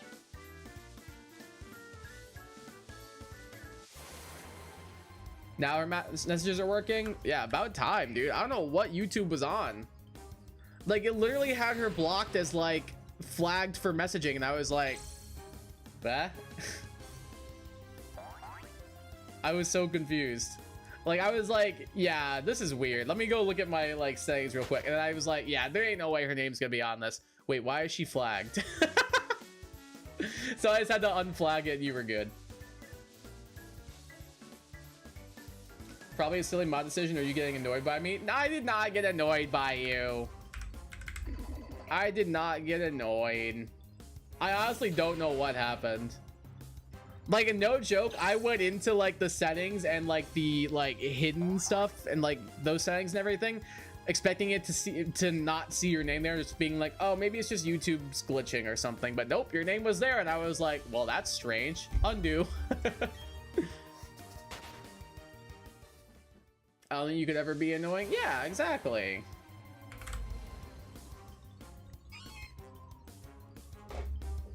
Dorothy, my best friend. Hello. True.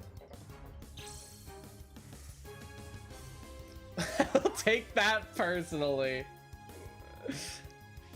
Yeah, I literally have no clue what happened. That's actually strange. The only other thing I can think of is that like I went to like time somebody out, but I didn't time anybody out last night, did I? And yet, no, I did time one person out last night, but you messaged after that happened. So I don't know how it would have happened. I don't know. I think Nightbot did something, if I'm honest. I think it had to have been something Nightbot did. See you later, Savage. Have a good one. It had to have been a Nightbot thing. Just kidding. Honestly, you did seem pretty annoyed yesterday when I went into some of that coach talk. No, I wasn't annoyed. I was just confused. I just didn't know what it meant.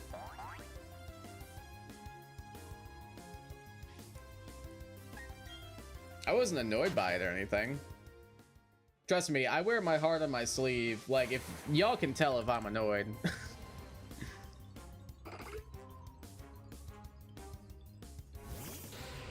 Might know the reason it might have just seemed like I was spamming messages because it was chatting. It was just me and you chatting together. Maybe?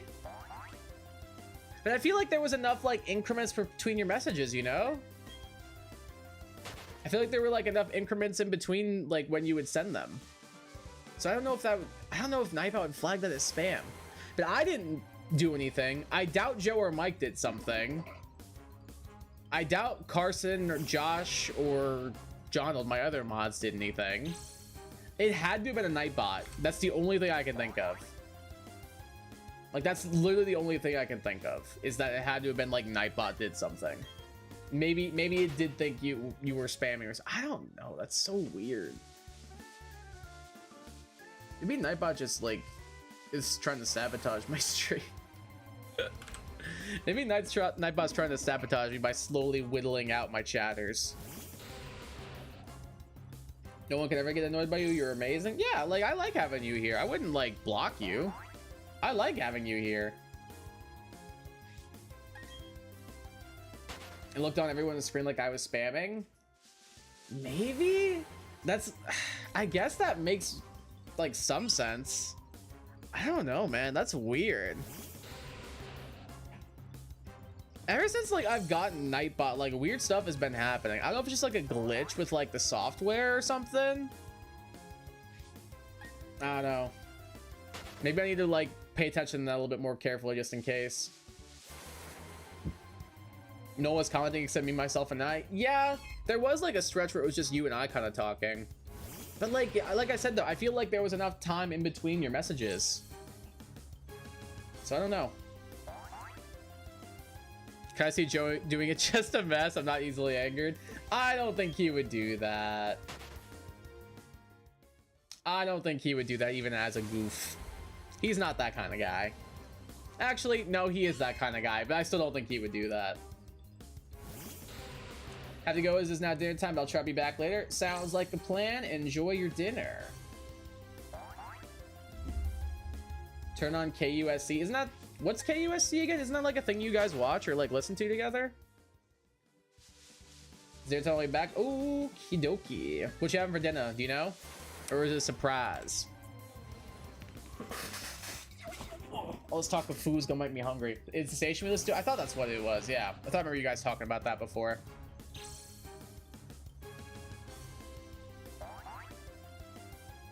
I thought I remember you guys mentioning it before. I want to see this little top fan thing. Like, how is it working? Oh, interesting. I still have no idea how this works. Okay, sure, why not? It's so weird. Like, I guess it's based on the amount of messages people send. I don't know. Like, it's weird. Back again was responding to a false swipe gaming poll. Oh, what was it? I think I might have seen it earlier. What was the poll about? I think I saw a poll from them earlier today, but I don't think I voted on it.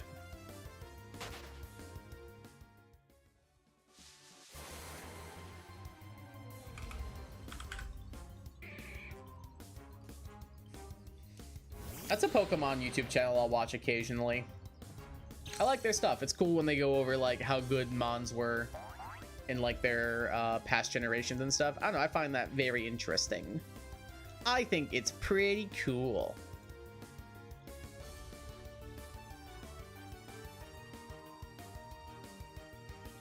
Okay, I'm trying to make sure there's like no other issues with like the whole... All right, yeah, I think we're good. I think we are good. I probably should do this. I probably should set up like a guidelines thing for YouTube live chat. That probably would be smart. It's like a welcome message and stuff too. I think it'd be probably a smart thing to do. A Paradox Mon designed to be better versions of the Mons they're based off of. I don't know if I would go better for all of them, but I think they're just more like reimaginings. Because yeah, that was the poll, wasn't it? I don't know if I would say yes, right? Because I guess there are some that are definitely better than their originals, like Jigglypuff, obviously. Like Screamtail's better than Jigglypuff. Great Tusk is better than Donphan. But then again, I think Volcaro is better than Slitherwing.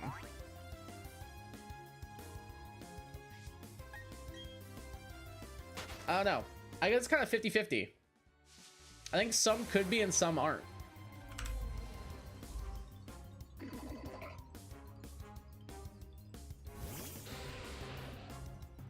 Oh, that's a tough one, actually. Like, the more I think about it, the more I'm, like, finding some that are and some that aren't. Like, I feel like that's quite the loaded question, actually. Classic Station, they were playing a piano concerto, but I forgot which one they said it was. Mozart, probably. Sounds chill. Sounds relaxing.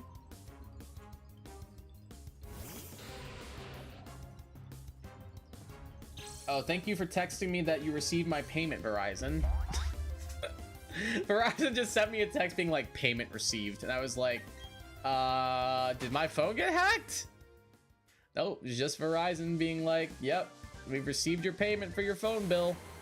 Thank you for letting me know. It's not weird or creepy or anything. Like, I didn't really want to receive a text from you, Verizon. I'm sorry. I don't mean that like I don't mean that like against you, or I don't have anything personally against you, Mr. Verizon, but like I don't really want to receive text messages from you. Truly my apologies for the whole situation. I'm glad you're still okay with me here. I know I'm difficult to trust, but I promise you I'll keep things friendly. Oh, what? No, seriously, like no issues at all. Like, I'm 99% sure it was just an accident. Because I didn't do it, and I doubt Joe or Mike did it or anything. And I doubt any of my other mods did it, because I don't think they were here in the stream last night, except for my brother, but he only stopped in for like 20 minutes, because he was working. So the only thing I can think of is that it was a Nightbot. That's the only thing I can think of, is Nightbot was like... I don't know. But no, you're fine. No worries at all, seriously. I think it was just a weird accidental thing that happened. sometimes those things happen, I suppose. Because like I said, I know for sure I didn't do anything. Unless I clicked the wrong button accidentally, but I don't think I did. I believe you, but I do tease a lot, so it might mess about it time to time. Maybe that's... I don't feel like you said anything that could be, like, interpreted as, like, oh... I don't know. It's all good sarcasm. Yeah, see, and like, I know that, and I feel like there wasn't really anything you said that, like, Nightbot would be like, oh, that's too far. You know? Like, I don't know. I'm just confused at this point. At this point, I'm just a little bit confused. No, I'm talking about the future? Oh, okay, gotcha. Yeah, you're good. No worries at all, seriously.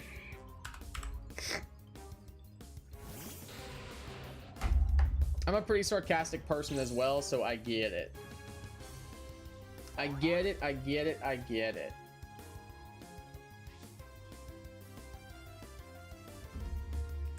I'm picking up what you're putting down.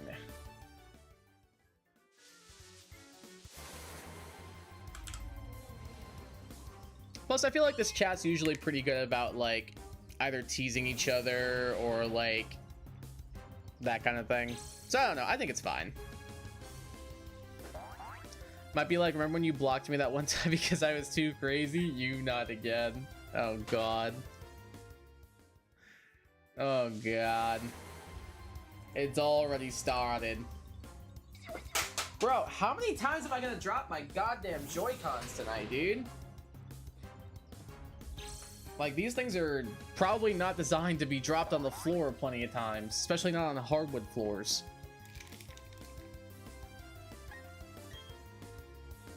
Like, I'm not trying to have to spend like $80 on new Switch 2 Joy-Cons.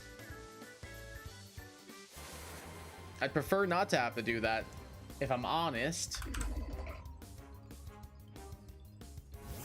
I want to get like another pair though, because I feel like that'd be nice.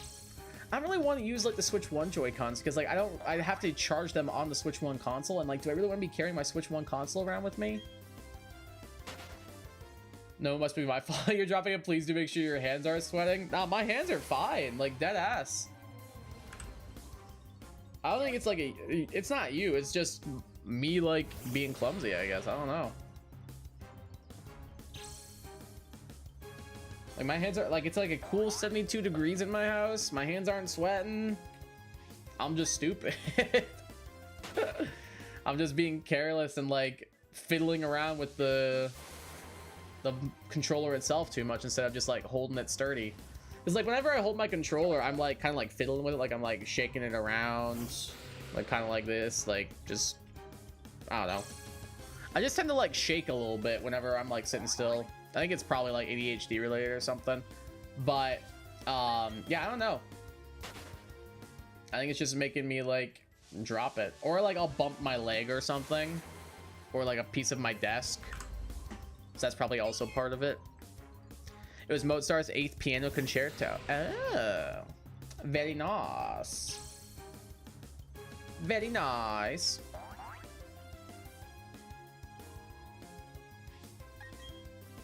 Ooh, I've got ice pops in my fridge. One of those sounds kind of good at the moment. I might go get one of them in a bit.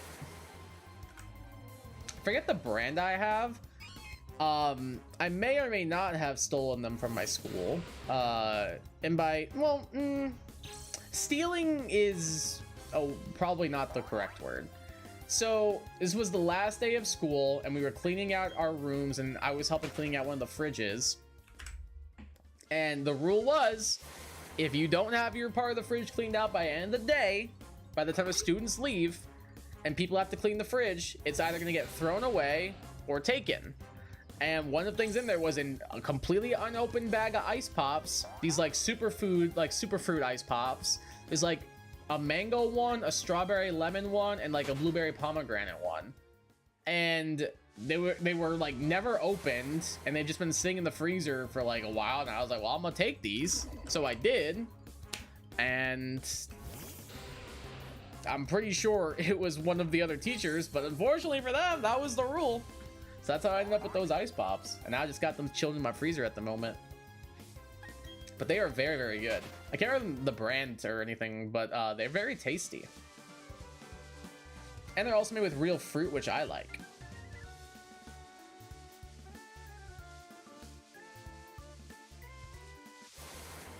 Big fan of them. I think the strawberry, actually no, the blueberry pomegranate one's probably the best.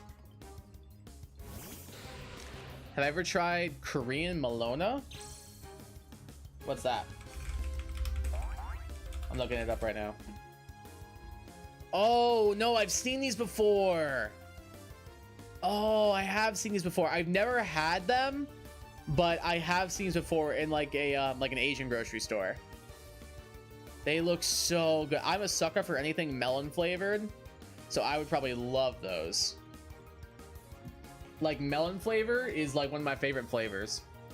There's a an Asian grocery store near where I live, and they'll get like these like bread rolls, like buns and everything, and they have like just like little flavors in them and everything. So like they have like a coffee bun, they have like a red bean paste bun, there's like a chocolate one, a strawberry one, but they also will sometimes, depending on the season, have a melon bun. Oh my god, it's so good. It's like very like yeasty bread with like just a little touch of like a melon honey sweetness. Bruh, so good. I'm a sucker for those melon buns. I am recommended IMO. It's very authentic melon flavor. Oh, I'd probably love it then. Like I said, I'm a sucker for melon flavored anything. Like melon soda, melon mochi. I love it. Honeydew melon is one of my favorite fruits. I think in my fruit tier list I put it in S tier because I think it's so goddamn good.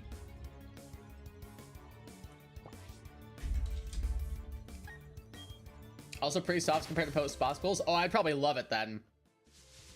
That's one of my complaints about a lot of popsicles and ice pops is that like it gets like too hard and icy, and I don't like biting into it because I got little sensitive teeth.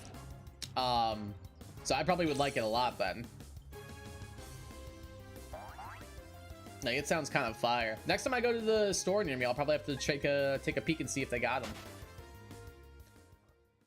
But I do know a couple other Asian grocery stores not too far from me, like maybe like 45-minute drive, and they're like a probably a little bit bigger than the one I usually go to, so I wonder if they would have them. Maybe. The one I usually go to also has like a restaurant in it, so they have like ramen and pho. Oh yeah, that's the good stuff. I love me some ramen. Love me some ramen, love me some pho. If I could eat one food for the rest of my life, it would probably be pho. It's just so good. It's just so good. Because you can get it light, you can get it heavy. You can like customize what you want in it and everything. Oh, I love pho. It's so good. I'm also a sucker for udon. I love udon noodles.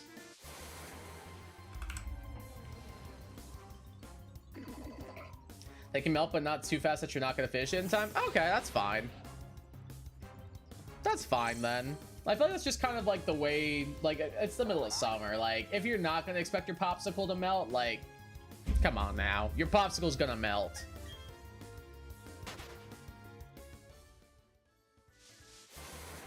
Like I was just in Florida not that long ago, and I remember one of the places we went to had key lime pie ice cream, and that thing melted so quickly.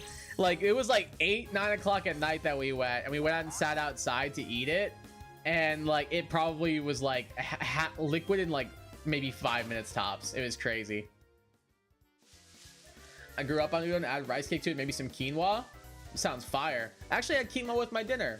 I make like a quinoa rice mixture, and then I add black beans to it with some salt, some lime, and some Cholula hot sauce. Goes crazy. So good. I love quinoa. But no, the udon with the rice cake and some quinoa, it does sound pretty fire, honestly. Hey, what's up, Levi? Welcome to the stream. How you doing today? How's your day going?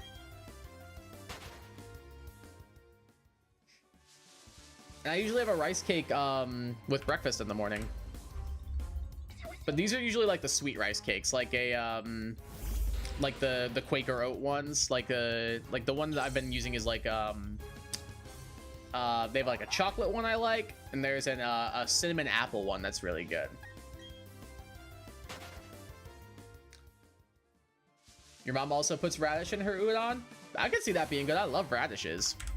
I'll just like take a bite out of those suckers. I think they're so good. I can see that being good in udon. Would you do like fresh radish or like pickled radish? Shiny hunting Palkia? Nice. How's that going so far? How many encounters in are you? Do you know?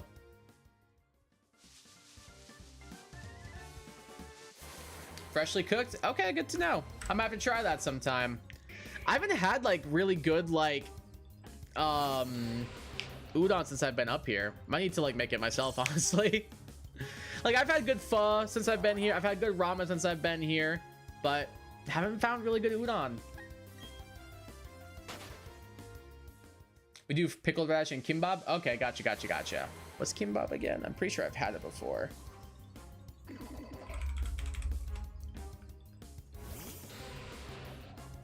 Yes. Okay, yes. Actually, no. Have I had this before? No, I have not.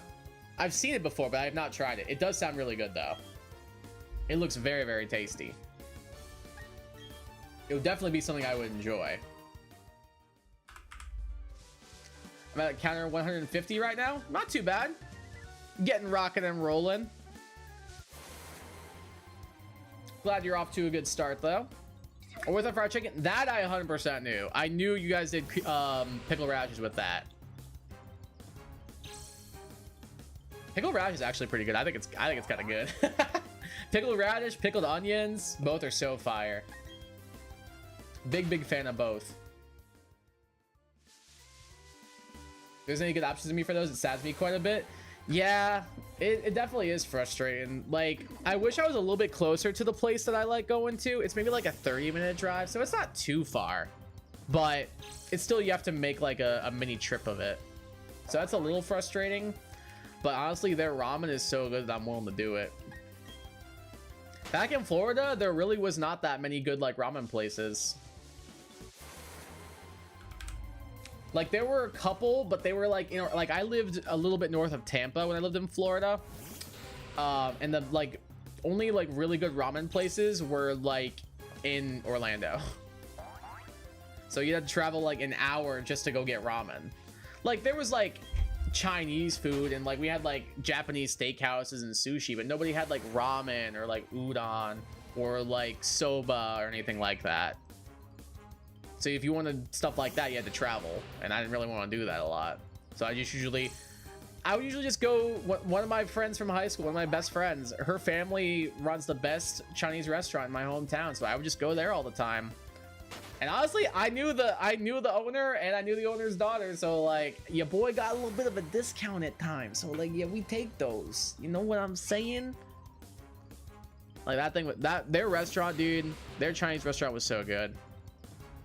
Loved it.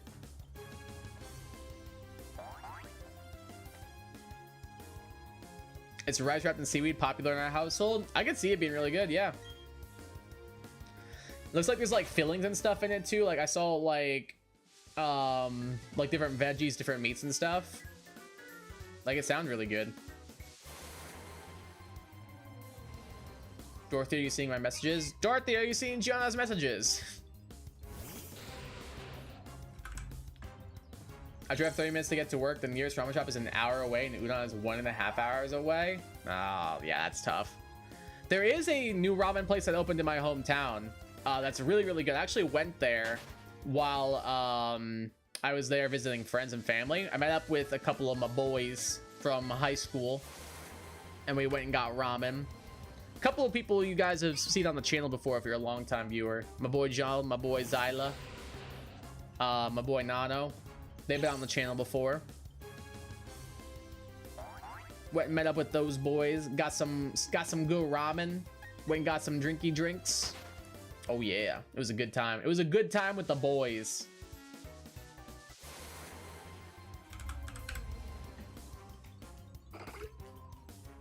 And Nah, that's tough, dude. I get what you mean. It definitely is frustrating to have to travel far to like go get good food and everything. Like even like really good like pho places near me, like the closest one's like a 50-minute drive. So it's like I really have to make a day trip out of it and like go do other stuff where it's located. It's so frustrating. Korean barbecue places do udon too. Yeah, the one I went to, because I did a hot pot, I finished with udon noodles, and it was so good. Lovers usually eat a bowl of udon after we finish barbecue. Yeah, that's what I did. I did my hot pot and everything, did my meats and my veggies, and then I finished it with a bowl of udon noodles. And it was fire. Kimbap is all about the filling. Yeah, the pictures that it showed, like the filling looked phenomenal in it. Like I definitely see it being like a huge deal for it.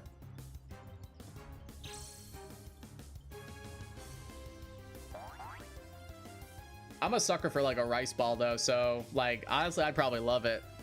Like I love like a spicy tuna rice ball. Oh yeah, that's the good stuff. Yes and yes, glad you're back, Gianna. Perfect. I was asking because I could not listen to KUSC at the time because I had to go to dinner, but I returned now. Gotcha. There's Mozart's 8th piano concerto. It's a great one, D. I'm sorry I missed it. It's all good. You'll get the next one. It's all good. People eat it too. It's still good. Yeah, I can see that.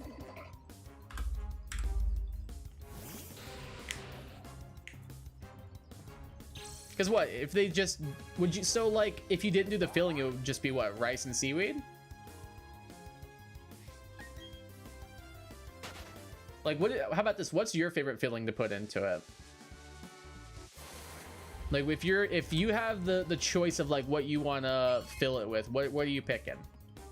Because if I ever get it, that's whatever you recommend is what I'm gonna get. Because there definitely are some Korean restaurants around me. Hey, Cody, welcome back. No apologizing this round, Gianna. True, you're good. No worries at all.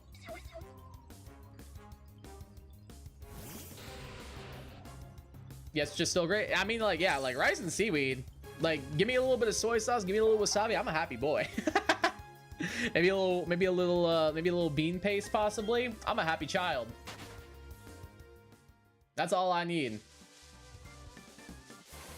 Like doing rice cake, meats, pickled radish, maybe egg and ooh, egg and crab cake sounds fire. Wait, that sounds fire. Hold on. Ooh, I'm kind of into that idea. That sounds fire. Hold on. I'm gonna have to make a note of that because that sounds incredible. Sister funny. Also, there's a chance I may have to go again because my phone is near dying. So are my 2 other phones. She got 3 phones. You're good, Gianna. No worries. Thank you for letting us know.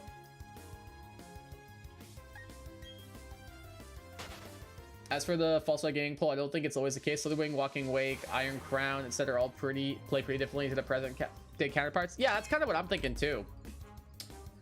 Like Slitherwing was the first one I really thought of. That was kind of like, I don't know. I think you can make the argument that Volcarona is better than Slitherwing. I think you can make the argument.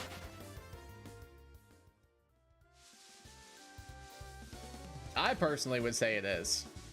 Like Walking Wake and Iron Crown, like you said, play very differently.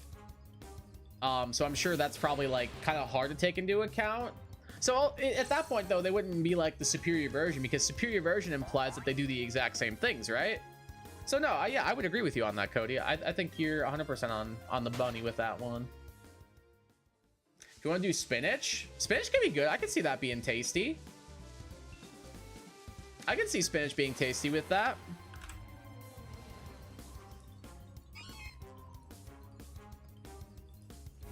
No worries, try to charge at least one of them, please. Probably a good call, just in case. You never know.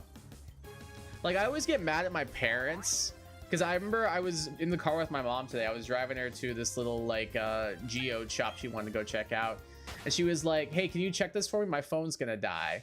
And I was like, why is your phone gonna die? Why didn't you put it on the charger last night? Oh, I forgot. How do you forget? Like every single night before I go to bed, the last thing I do is put my phone on the charger because I know I'm gonna need it when I wake up. I always make sure it's the last thing I do before I go to bed at night. Hey, what's up, Alexander? Welcome to the stream. How you doing today? How's your day going? Yikes. Yeah, for real. Like, it drives me crazy that both my parents, without fail, forget to put their phones on their chargers at night. Like, if you're not charging it during the day, that's fine. But you should probably charge your phone at night. Like, come on, mom and dad. Come on now. You can't be doing that. Like, I sleep with my phone right by my bedside. And it's plugged into the charger right next to my bed. Or the outlet right next to my bed. If I was my morning alarm on, I sometimes forget to charge and I end up sleeping because of it. Oh, that's tough. I rely on my phone for my alarm, so I have to make sure I charge it before I go to bed at night. I have to. Because I rely on my phone to wake me up in the morning. Especially when I have to work. Like, I need my alarm to wake me up. Otherwise, I will stay in bed all day. Or probably not all day, but I'll definitely be in bed past when I should be getting up to get ready for work.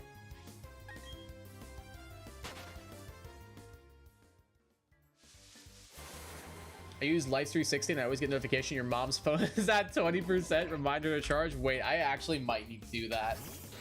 That's actually a genius idea. I might need to get that. I might need to get that for me to be able to like text my parents, be like, hey, charge your phones. Gotta charge your phones. Get a move on, you two.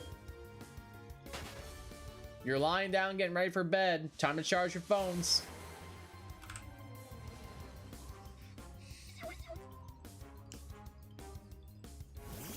We were also talking about the US soccer game that was over the weekend against what's their faces, Costa Rica. Bro, that game gave me so much anxiety, dude. That game actually gave me so much anxiety. I was watching it with my brother and like we were exchanging text messages throughout and everything, and like it went into penalty kicks. And dude, I kid you not, my poor little heart was racing. That was a crazy freaking game. She was plugging in, she's not looking, and change her ringtone. Change her ringtone would be funny. The only issue with like plugging in when she's not looking, I'd have to drive there, which is a little unfortunate. I'd have to like go drive to their house, which isn't like that far, but like still an inconvenience for me. Know what I mean? It's not like that far. I think they only live like 15 minutes away from me, but like 30 minutes of driving. Is it worth? I don't know if it's worth. I'd rather just give her crap for it and be like, and mess with her about it. I feel like that's funnier. I feel like that's what a son would do. Therefore, I will do. Hearing the BDSP Wild Battle theme so much reminds me how nervous I was when I first heard the trumpety mid-tracks before the game came out.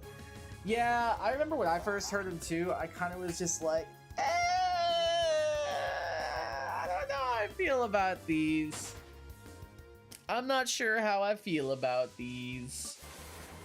Like, I don't think they're necessarily bad, but like, I want them to be more atmospheric, if that makes sense.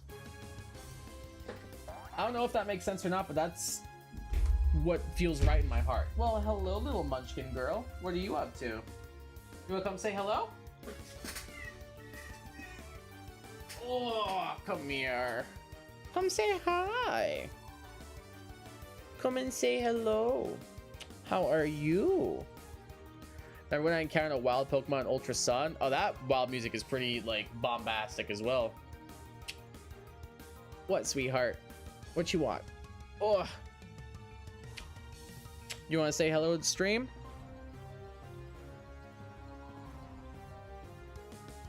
No?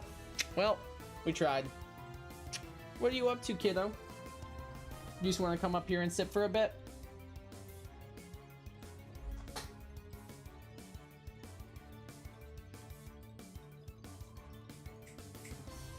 That makes sense. I think I heard some of the overworld music before that and I was like, oh, the tonal whiplash. Yeah, like it very much is like very much tonal whiplash.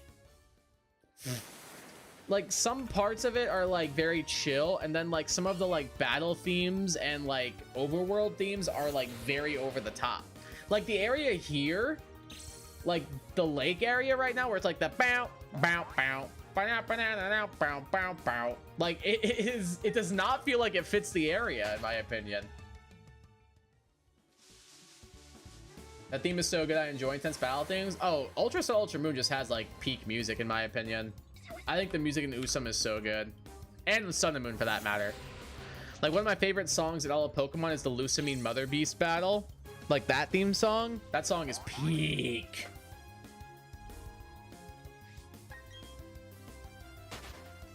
Kitty, hi. She just wanted to say hello. Did you just want to say hi? Is that what you wanted? You just want to say hello? Why is it that every time I'm streaming is when you want attention? I literally played with you. You had company here earlier today. You got pets and playtime earlier today. Why is it during the stream that you need your attention? Why? Why are you like this? It's when I'm streaming and when I'm doing my yoga that she needs to like receive all the attention. Like I was doing like a yoga and ab workout earlier, and I'm like mid plank and she just like walks underneath my chest and like looks up at me as I'm like, well, I have to hop down there in like a second to do some burpees. So like, you want to maybe move, kid? Maybe want to move out of the way so I don't land on you? Like, bro, she's ridiculous. Hoenn called, they want their trumpets back. True. I also think that the OG trumpets in like Ruby, Sapphire, and Emerald actually sound really good. Sinnoh piano supremacy. I mean, yeah, like you just leave it at Cynthia's theme and like nothing else needs to be said. Like just leave it at Cynthia's theme and it's like, yep, all right, point taken.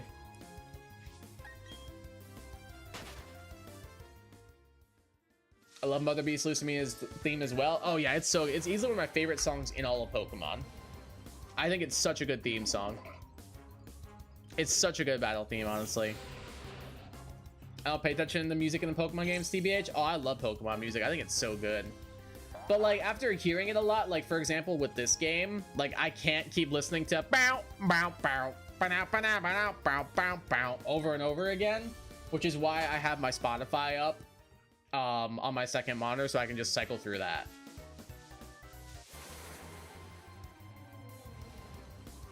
That way I don't have to worry about just hearing the stupid songs over and over again for hundreds of hours. Like, hold on, let's see. How long have I been playing this game? 160 hours. So do with that information what you will. Probably because you're always talking? Yeah, I think that's probably part of it. Like, she knows that, like, something is happening because, like, I'm talking to people or talking at people. She can tell, like, something is, like, my attention's being diverted elsewhere and everything. But at the same time, like, even if I just like walk into my like office and turn on my computer, she'll do the exact same thing. She'll just come and like sit here because she needs to like be like, are you streaming? If so, I need to make my presence known. I need to make sure my presence is known and people are aware that I am here. I need to make sure you don't forget about me. Silver's cry is honestly great. Ayo, ayo. And then Abomasnow is bomb. I don't remember Obama's, but I know Snowruns or Snover, excuse me, is like, oh, or something like that, yeah. Sinnoh Wild theme is especially kind of like meh, yeah, for real. Like it's not bad, but it's not very good. It's not bad, but it's not. I'm not gonna write home about it. I'm not gonna write a letter to a loved one being like, hey, you gotta check out this Pokemon song. Usually have some kind of a show, movie, or YouTube video playing in the background, so I don't really hear it. That's fair. It depends on how many times I've played the game. Like, if it's the first time playing it, I'll listen to the music attentively. I'll listen to the dialogue. I'll listen to, like, the background tracks, like, all that stuff. But like if I played the game like 100 times, I'm like, ah, whatever. There's only so many times I can hear Jubilife City. I'll just do something else. Alola, Hoenn, BBA, and Johto are my favorites. Alola's is really good, yeah. I love Alola so much. Hoenn's is solid. Blueberries is pretty good. Johto, yeah, I think Johto's is pretty good, actually. I can get on board with those. Trainer theme, hands down, Kalos is my favorite. Kalos' trainer theme, I will also bat for. I think it's really, really good. I think Kalos' trainer theme is honestly very solid. I'm actually playing through Kalos right now. Having a good time doing that. Actually, I have 2 playthroughs going. I have a Nuzlocke going and a randomized Nuzlocke going. Those have been pretty fun to do, actually. I forgot how much I actually like Gen 6. Like, I know a lot of people don't, but I genuinely think Gen 6 is pretty good. Like, I'm a bit more high on it than others. I feel like a lot of people would say it's like a bottom 3 generation. I don't know if I'd go that far. I'd say like maybe... I'd say like middle of the road. Like, I'd probably put it in 5th place out of like the 9 generations. My top 3 would be 5, 3, probably 5, 3, 7.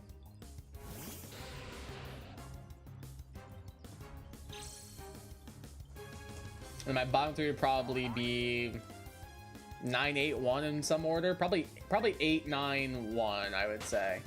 Would be the order I would go.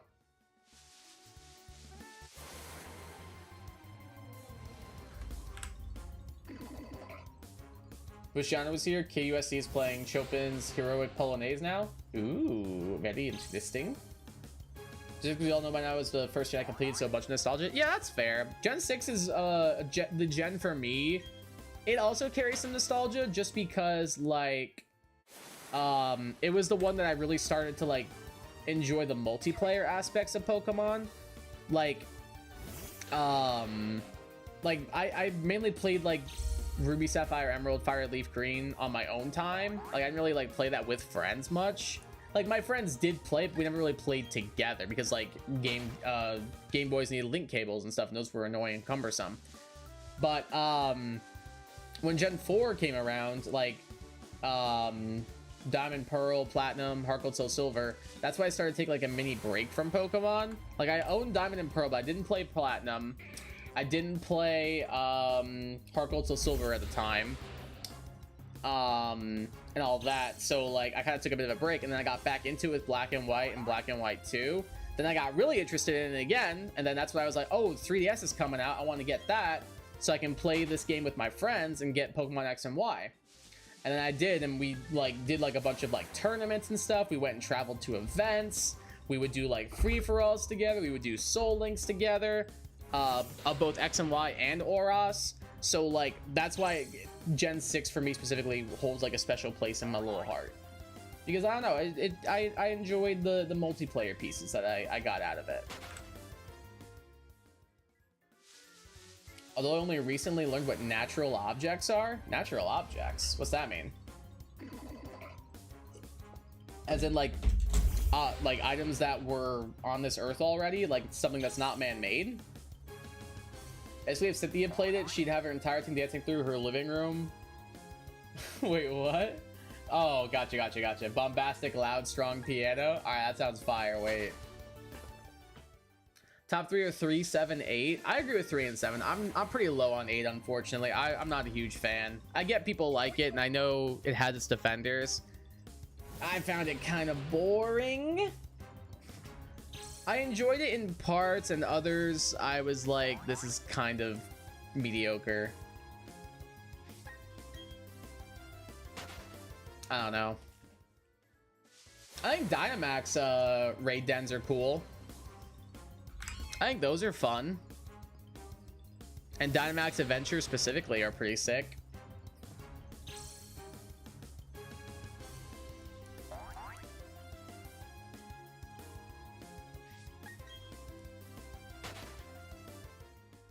Basically, randomly battles, you get stuff in the background which gets broken if you use certain multi-targeting. Oh yeah, I've heard this. Like if you use like Twister, like it'll give you like, and there's like berries in the background, it'll give you like an orange berry or something. And they give you items in the aftermath. Yeah, I've seen this before.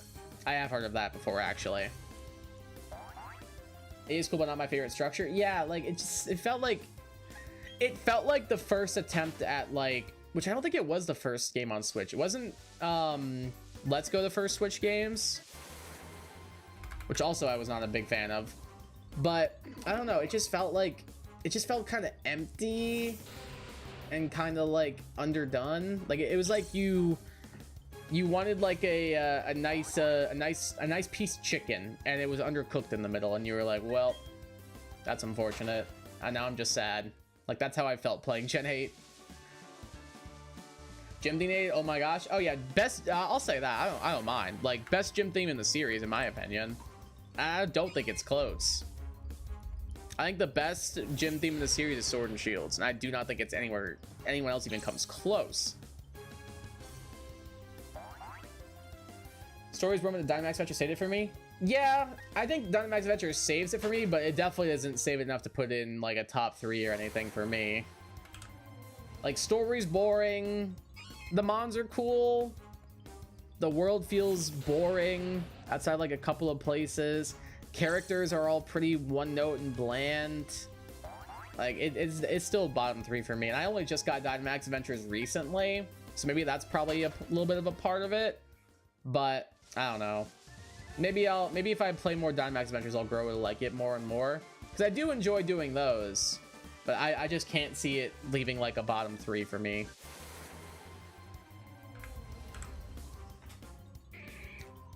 Nine's Terra phase is great too. Yeah, the Terra theme is good. I like the Terra theme a lot. I like terrestrialization just as a concept too. Like it's really cool. Like I feel like a lot of people are kind of like growing sour on terrestrialization now, but I think it's really neat. Like being able to like become any typing that you want. Like that's pretty fire. Like I think so, at least. Let's Go was the first game on the Switch. Yeah, I thought it was. Yeah, it was the first games on Switch. Okay, I thought it was, but I wasn't 100% sure.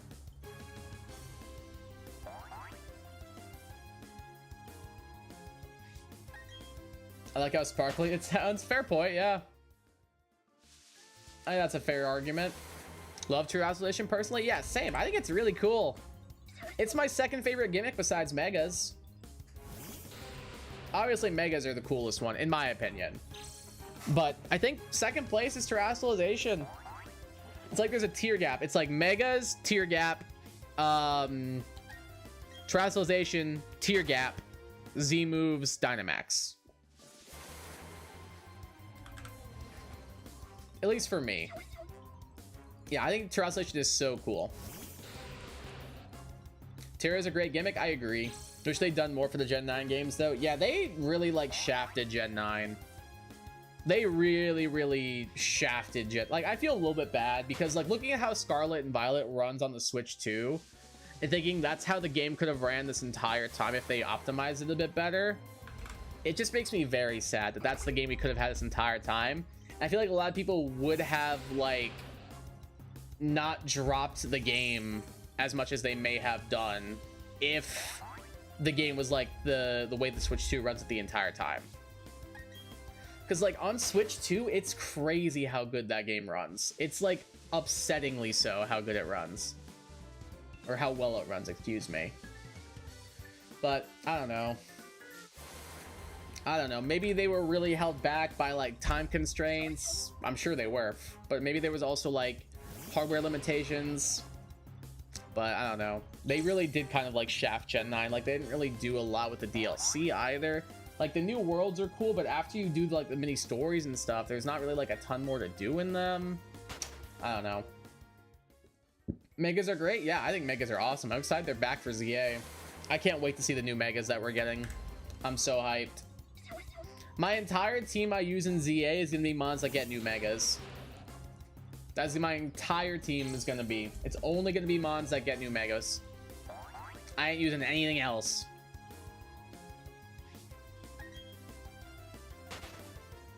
What I don't love is people bringing Garchomp to the Terra Ice back Excalibur raid. Arceus, dang it. Yeah, that's a bit tough. That's a bit tough, unfortunately. That is a little bit tough, I'm afraid. Unfortunately, there's just some things you can't really fix. And the people's poor decisions is one of them. I'm gonna pause for a quick second while I go run to the bathroom, get some water, and blow my nose. I will be back very shortly. Actually, I'll put on a video. I'll put on a video for you guys. Hold on. Let's see. I'll put on a video. Let's throw something on. What do I want to throw on in the background?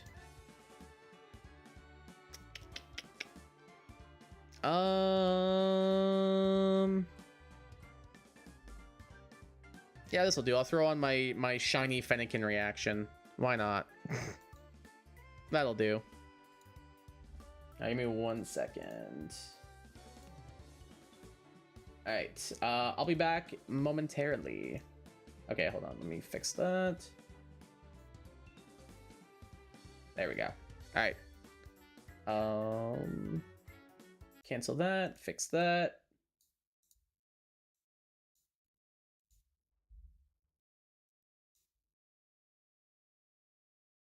Hold on 1 second.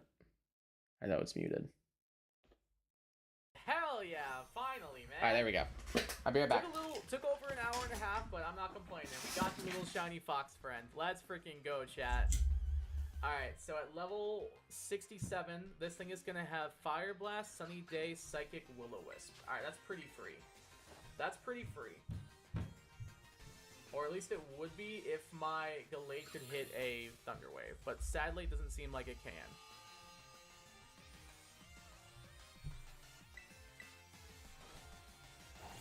There we go.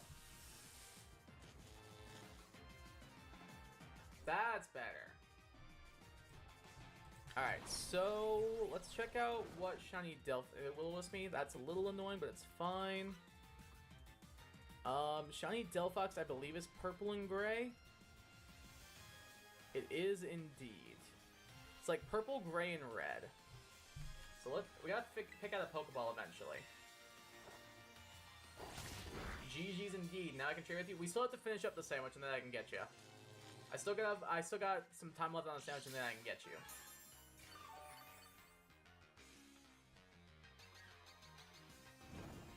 Open up some packs of Pokemon cards. Cool, best of luck. Hope you get your chase cards. Alright, let's false swipe again. There we go. Completely into the critical hit. Crit false swipe, let's go. Totally unnecessary. Alright, the only purple, really, Pokeballs are, Master Ball, which actually Master Ball would look so good with this. But I don't think that's gonna work here. I think Premier Ball might be not a bad shout. Heal Ball looks okay with the purple, but doesn't really match any other way. Wait, Timer Ball is kind of goated. Timer Ball is kind of goated, actually. I think I will go for Timer Ball. I think I will be going for the Timer Ball here. Timer Ball is kind of goated. It's going to be a pain in the butt to catch it in this thing, but we're going to try. He said before catching it in the first ball. Let's go! Alright, I got the shiny Fennekin. Let's freaking go, dude. I think do a gray ball. Yeah, that's kind of why I went for Timer. It's the closest thing like a grayish we can get. Heavy ball is pretty good. Heavy ball is good, but like the blue doesn't really match. Pokemon gets worked up easily. Its body can also overheat, so use its ears to dissipate the heat and calm down. Would you like to give Fennekin a nickname? I would. Our Fennekin is a female. So,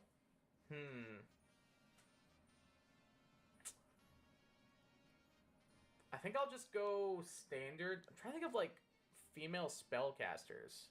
Because, like, I know there's, like, Hermione and stuff from, like, Harry Potter.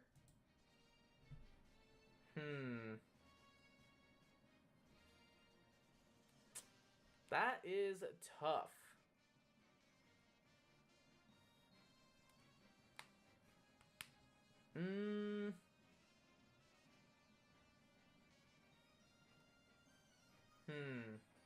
Oh god, I'm so torn. Firefox, eh.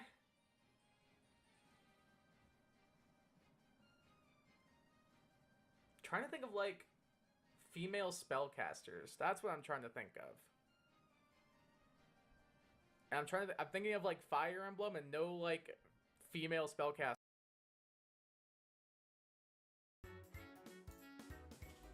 Alrighty, I am back. Apologies for the delay. Just get my music going again. And we'll go ahead and jump back into the shiny hunting. There we go. Let's get you guys back on screen. Beautiful. And back to the hunting we go.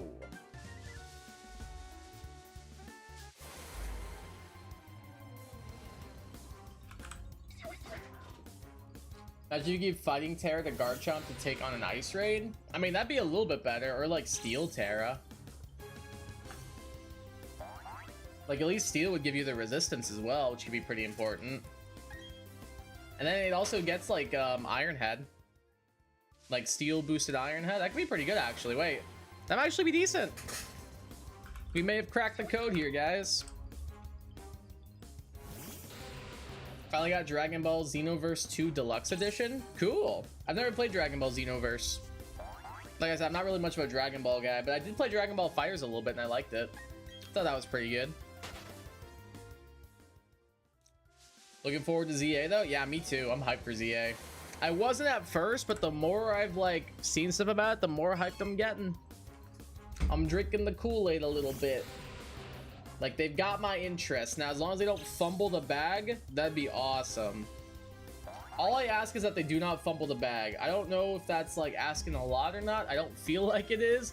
But sometimes, guys, with Game Freak, you just never know, man. You truthfully just never know with Game Freak. They might give you something awesome. They might give you something that's unplayable. Just, it's a mixed bag. Life is always like a box of chocolates. You never know what you're going to get. It's like they gave you a bag of jelly beans and the only flavors are black licorice and cinnamon. See, like, some people might like that. Like myself, I love black licorice and cinnamon jelly beans. So I might like aspects of ZA. But other people might be like, I hate black licorice and I hate cinnamon. And then they despise it. I don't know, it's pretty just like on the nose for Pokemon, I think. Like there's no like solid consensus with any game. Like there's usually always like a pretty large vocal minority for any game or any generation being like, no, actually that game or that gen sucks. I feel like that's kind of how Pokemon works. Clean it up, baby, while you talk like that.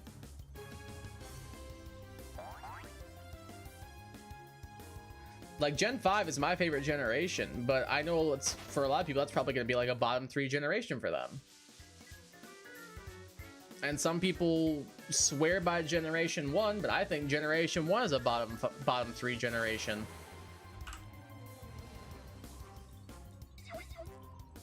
So most people will sing the praises of Gen 4. I think Gen 4 kind of is mediocre.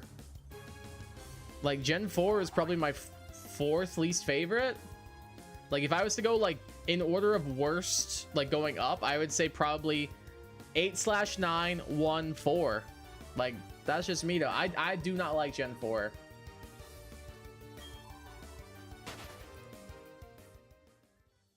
Fully off top of my mind just went from Legendary Sakura pull and Fire Emblem Heroes. Not Hot Spring Sakura, a Wild Memory. Ready for it? Wait, completely off top of my mind just went from Legendary Sakura pull and Fire Emblem Heroes to Hot Spring Sakura to a Wild Memory. Ready for it? Yeah, what's the memory?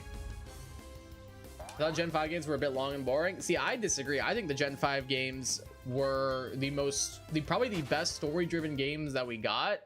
And I think that Unova as a region was very, very enjoyable. And I actually like a lot of new Pokemon as well. But then again, like you said before, you love Gen 8, and I think Gen 8 was long and boring.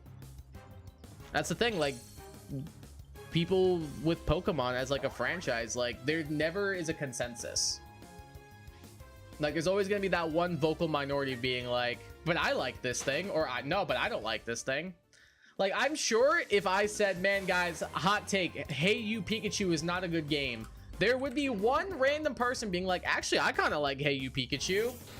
Like, and they might be trolling a little bit, but still, you get what I'm saying. Like there is no clear consensus for Pokemon. And I get that's because like opinions are subjective and everything, but hopefully what I'm saying makes sense. Like everybody's gonna value something different from each of the games, and that because of that, like certain things may resonate with them more than the others. Like I love all the little things that you can do in Black and White and Black and White 2, all the little like extra details and touches they put into those games. I think that really like shows that love and care were thrown into them. Same with Gen 7, whereas like 6 feels rushed, 8 feels rushed, 9 feels rushed, like that kind of thing. And that's something I really value, is seeing that love and care was put into a game in order to make it good and make it enjoyable for the consumer. And I don't really feel like I felt that way since Gen 7. That's what I'm saying. And I feel like other people may not value those things, and like, oh wow, I love these new Pokemon designs, I love the region, great game. So it's just it depends on what different people value in different games. Some kids once made our community jacuzzi into an actual bubble bath. Wait, that sounds awesome. That actually sounds fun as hell. I don't really like jacuzzis. I get bad vibes from them. Like it kind of weirds me out.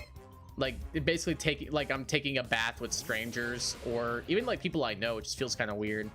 Like they're not my thing. At least like with, I don't know, like a pool's usually kept cold, so there's not really like as much like bacteria in them and stuff. But like jacuzzis are always kept warm, so it's easy for bacteria to like breed and everything. Not to like ruin jacuzzis for people, but no, I think that turning into a big bubble bath, that sounds pretty cool actually. Like there was one at the hotel I was staying at in Florida, and I almost went into it, but I was like, I think I'm okay. I think I'm good. Welcome to the Sin region. What's your favorite type? Fire. Excellent. We have so many options for you. So many. Please export fire mons ASAP. Yeah, here you go. You got Ponyta, you got Ponyta, and you got Chimchar. Oh, you chose Piplup. You got Ponyta. And maybe if you're lucky, you can get a Magby/Magmar. That's it. That's your fire type choices. Korean culture always started communal bathing. Oh yeah, I could definitely see that like being a thing like for like different cultures and stuff. I don't know, like I feel like I don't know if it's different for me because it's a jacuzzi, but if it was like communal bathing, I think it'd be a little bit, I'd be more fine with it, just because people are using it to clean themselves. Whereas like with a jacuzzi, people are getting in there to relax. Like I don't know what they've been doing all day, but at least like communal bathing, people are like there to get clean. So like they're using soaps, they're using like things that make them clean. Whereas like with like just a jacuzzi, that's not really the case. Like people are just kind of there to like chill out, doing whatever. Like they're not there to like clean themselves or anything. I don't know. For me, that's different. Like a communal bathing, I think could actually be like I feel like it'd be like more well kept up, if that makes sense. What is your favorite Pokemon type? Probably Ghost. I'd say probably Ghost, Water. Probably Ghost, Water, Electric.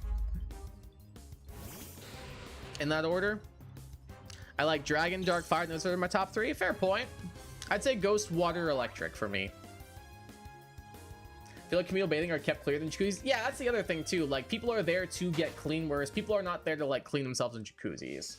And like I feel like they're probably more taken care of because of that. So no, I would agree. I would agree. I don't think they'd be as bad. I don't think they would be anywhere near as bad.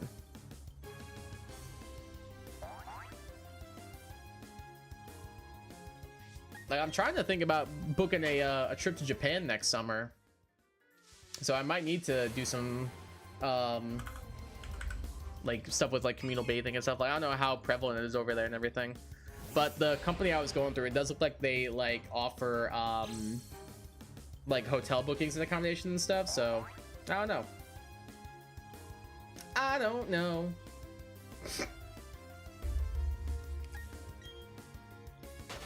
Korean spas are apparently getting popular too. Do you have one near you? Not that I'm aware of. Maybe though. Not that I know of off the top of my head, but there might be one nearby. I wouldn't be surprised if one existed. It's just haven't really gone to one before and not too certain where they exist, if you know what I mean. I'm sure I've probably driven past one. Like, I live near a couple big cities. Like, I'm not too far from Detroit and everything. I wouldn't be surprised if there was one near there.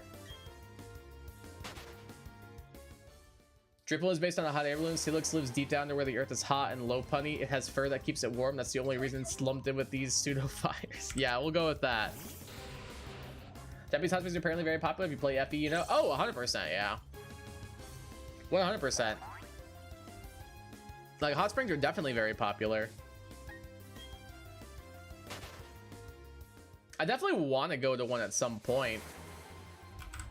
Like, if I did go to Japan, I probably would go to like a hot spring or like a spa or something. I probably would do that. I also know that Iceland has like some pretty cool like natural hot springs as well. I feel like it'd be cool to go check those out too.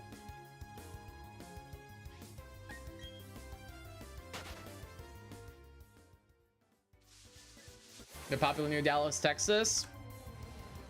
You got a couple near you? That's pretty cool. No other reason at all. Who you trying to convince here, Cody? Me or you? Are you trying to convince me or are you trying to convince yourself?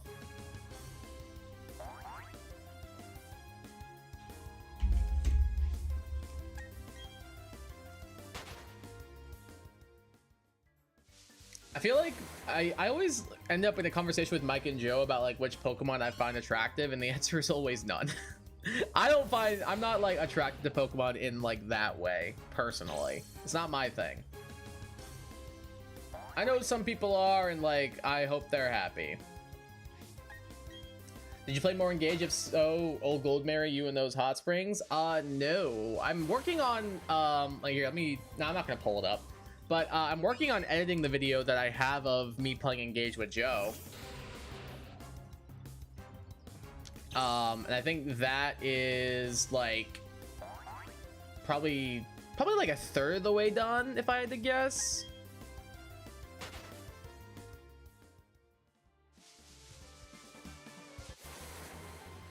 But after I finish that, we'll probably keep playing it, because I was having fun with it. I was having a pretty alright time, and there were like some cool characters that we were just meeting and everything, like E.T. or Etie, however you pronounce her name. I think she was my favorite so far. I liked her design a lot. We'll definitely get back into playing that for sure. I'm sure Joe wants to watch me keep playing it as well, because I know he really likes that game, or at least the gameplay from that game. Me neither. Glad we're on the same page then, Cody. Kai be like, look at Glamora's hair. Wish I was closer to Dallas. I have a friend that just moved from there though. Dallas seems like a cool area. I like being near a big city. I don't like living in a big city.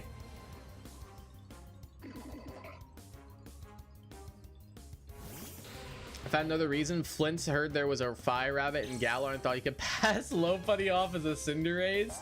Yo, Flint predicted Cinderace 4 generations early. True. Are you like Ivy, Hortensia, Vale, and Tamara? Joe has said he likes Hortensia as well. I don't think I've met those characters yet though. Yunaka too? I don't think I've met Yunaka either. I need to keep playing Engage. I had a good time with it. It was fun. I was enjoying it quite a bit. It was a good game. Back in Chicago, I feel it. Like, the gameplay was really solid. I like the Engage system. I thought it was pretty cool. The different rings you could equip and everything were cool. I could definitely see that being fun for like replay value, like experimenting with different characters with different rings and stuff. I thought that was pretty cool. I'm definitely gonna need to pick it back up, get back on into it.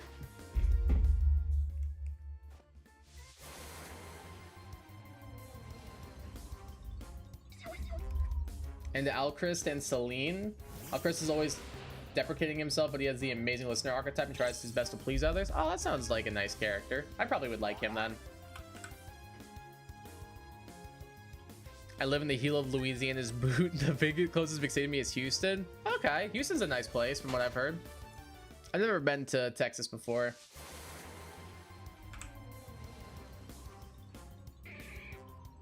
I'll probably go at some point though. I think I have like a couple of family members who live there. But I really want to go to the Pacific Northwest. That's like the top echelon of where I want to go in the US right now. Overall though, Japan, like I've been learning Japanese. I've been like looking at flights. I found like cheaper flights to do and everything. I've been looking at this like tour that a company will take you on. You can pay monthly on it. Like I'm a do it, y'all. I'm a freaking do it, y'all.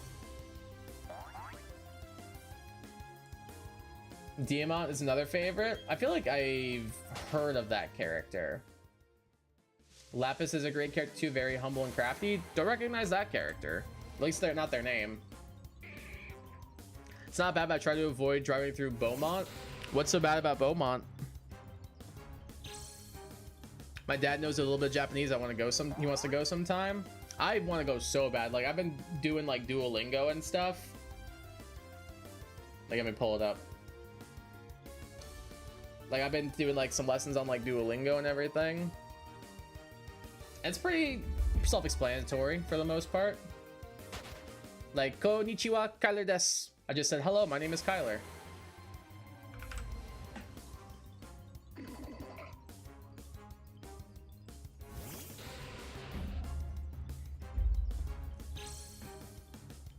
It definitely takes like a little bit like learning curve to learn a new language and everything, but slowly but surely I feel like I'm getting it down.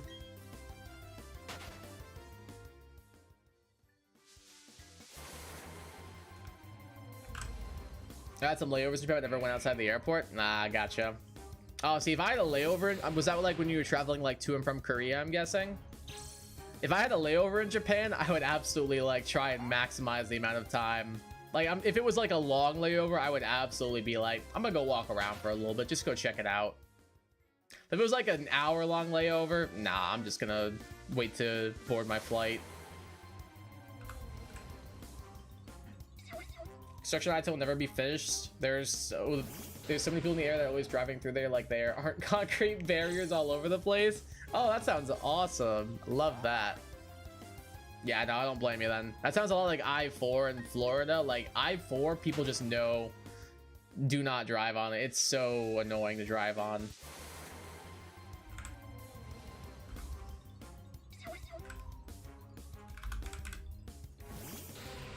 Only an hour or so? All right, yeah, that's fair then. Yeah, I wouldn't probably want to wait for that then. Or I mean, I wouldn't probably want to go explore.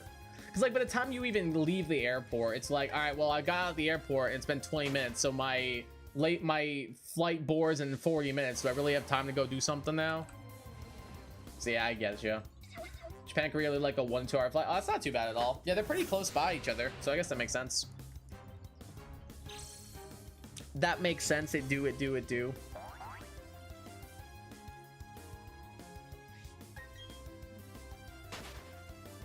I just want to go so bad. I want to go to Japan. I want to go to Korea. I want to go to Thailand. Bro, there's so many places I want to go. I want to go to the Philippines. Last flight to Korea, I took a straight flight, and once you see Japan the way, you know you're close. Oh, that's probably like a nice little indicator. How long is the flight? Because do you fly out of California, I'm guessing? I would assume so, because don't you live in Cali? Like, how long is the flight from Cali to Korea? So it's like 11 to 12 hours? Okay, that's actually not as bad as I thought it would be. I figured it'd be like 18 at least. That's actually not too bad.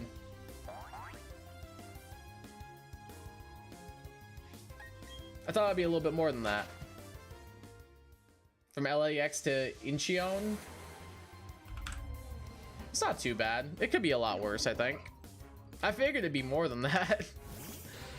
But I also took a really large jet. Oh, okay, so it was probably like readily equipped and like, yeah. I know like the place I'm looking to fly out of next year is what's it called? Seattle. Like there's flights from Seattle to Japan round trip for like I think 1,200, and I was like, oh damn, that's actually really good. Like it's pretty expensive, but like all things considered. It could be way worse.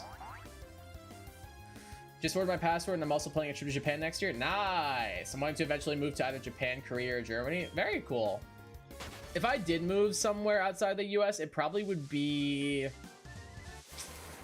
Probably be like, I don't know. I would move to Japan, especially if I got comfortable speaking the language, because I could teach English there.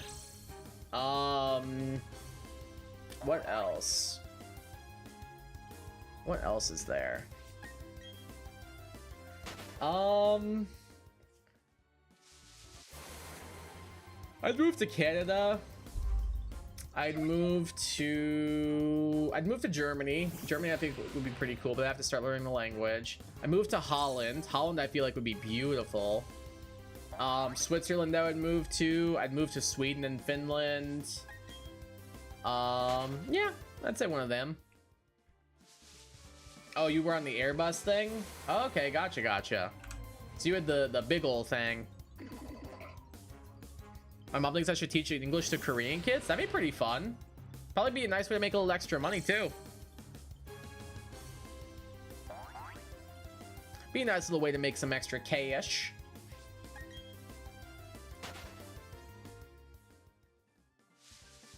I could definitely see myself like moving to South Korea as well. I know Dylan was saying that too.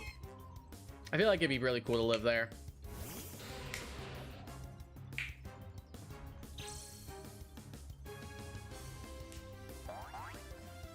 I could watch like the pro like Overwatch League matches live. That'd actually be kind of fun.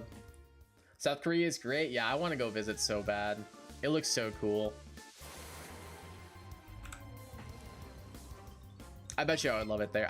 My thing is like, I know whenever I go to Japan, because of how bad I want to go, I'm going to get off the flight.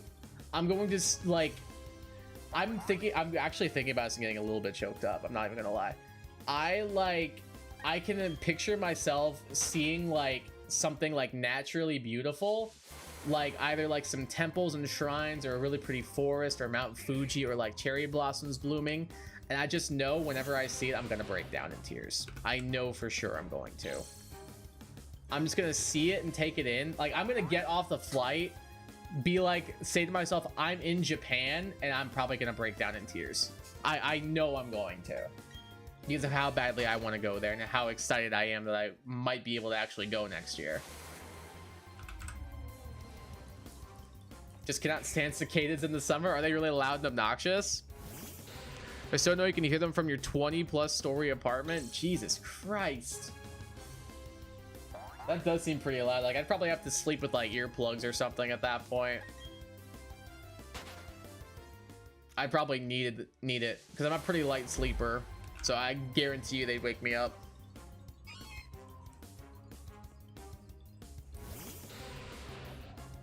My dad said he wants to go to Japan with you sometime. That'd be really fun. You guys should.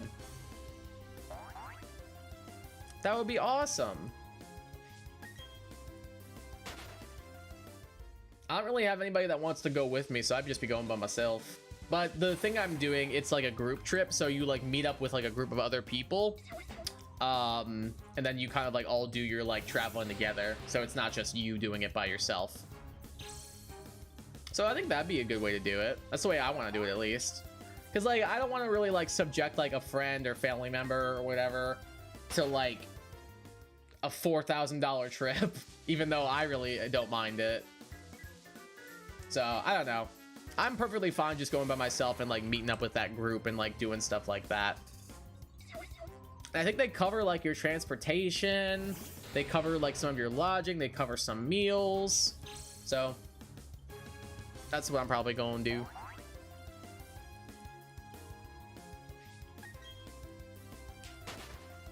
I'm really heavy sleeper. I once had a mosquito bothering the heck out of me all night, saying my grandparents. Oh, that sounds awful.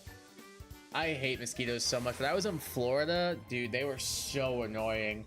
I remember like the first night we got there, we walked over to Publix to get like Publix subs and everything, and then walked and stopped at the Dollar Tree because my dad needed glasses. To be exact, he said I need to get a pair of readers, and we gave him so much crap for that.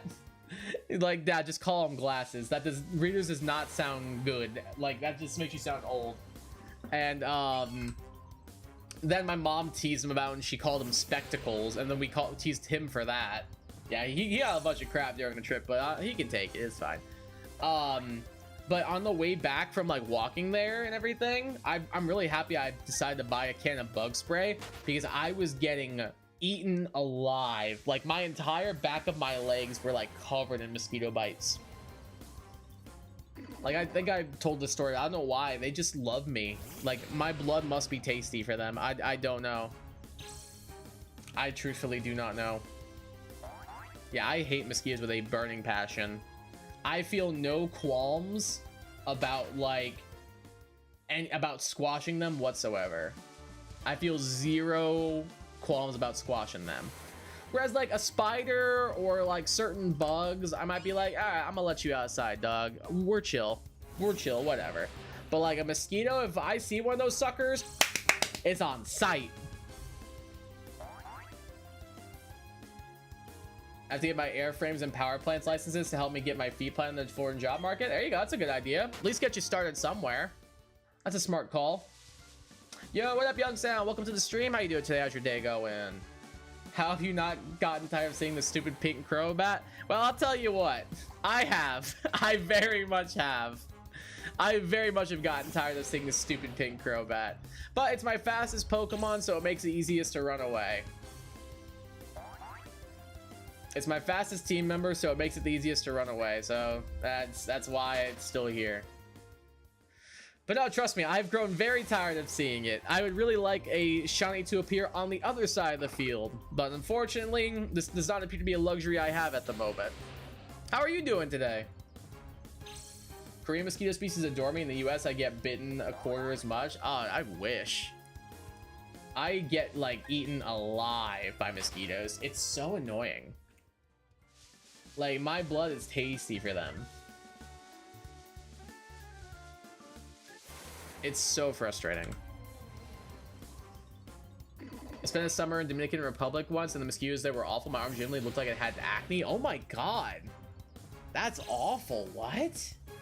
Well, now I don't want to go to the Dominican Republic anytime soon.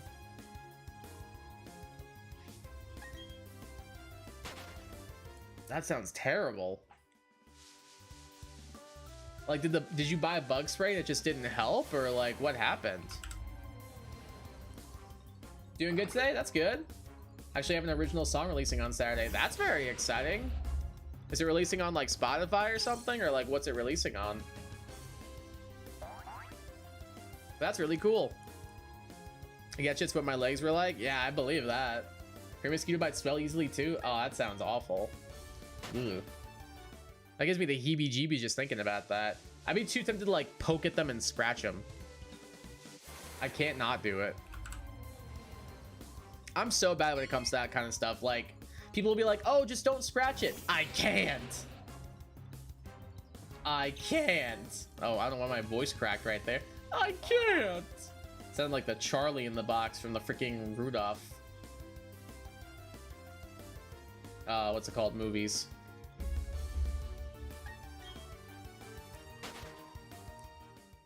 Like, seriously, working on an aircraft, it's a requirement to work on commercial aircraft. Oh, okay. So that's like a, that's not a bad shout then. That'd be like a good way to get your foot in the door.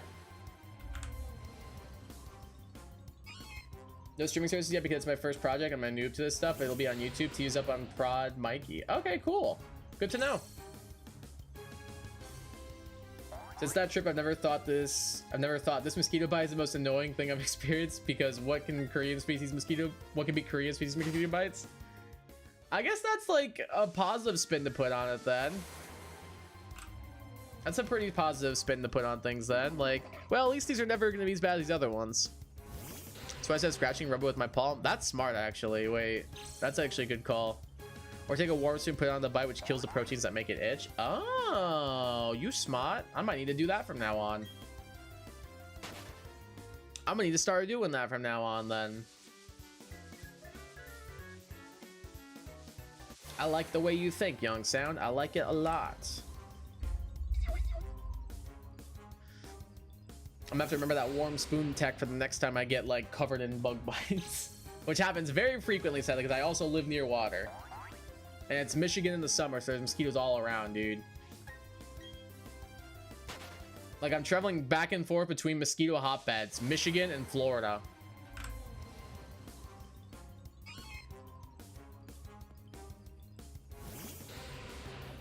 Like I moved from one to the other. Like, go me. Way to pick the states, Kai. You're doing a great job, buddy.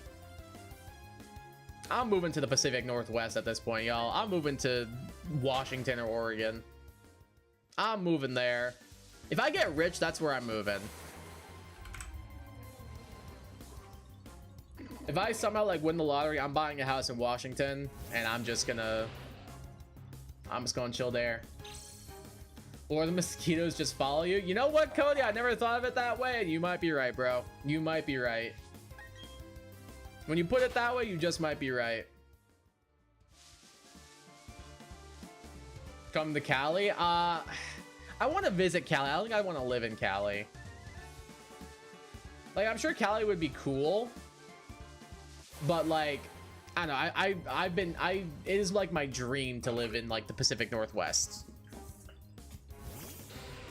Like, Washington. Like, I'd love to just get, like, a really nice, like, penthouse apartment in Seattle and just coast out from there. Like, that sounds ideal. And then I can drive to get some natural beauty whenever I need it. Like, that sounds amazing. If I won the lottery, I'd probably have a lot of money. That's what I'm saying. Like, think about, like, how much money you would have if you won the lottery. Like, if, let's say you won, like, $100 million. Like, dude. Like, first thing I'm doing is I'm going traveling. I'm absolutely going traveling the second I win the lottery. I'm buying houses for my family and my friends. I am buying a house for myself. Paying off student loans for friends and family. Gonna donate a lot of it probably to like researches and like scientific charities and stuff, or scientific studies. Probably start like some kind of charitable foundation. And I probably wouldn't stop working. I'd probably keep working. Like I'd definitely keep streaming. I'd probably still work as like a teacher. And then I could just use the rest of that money I won from the lottery to like just kind of like travel and do everything. But then like I still have money going into my pockets through teaching and stuff and through streaming.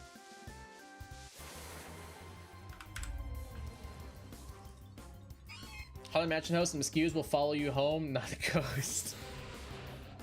Yeah, that's pretty accurate. At least you know you're not haunted.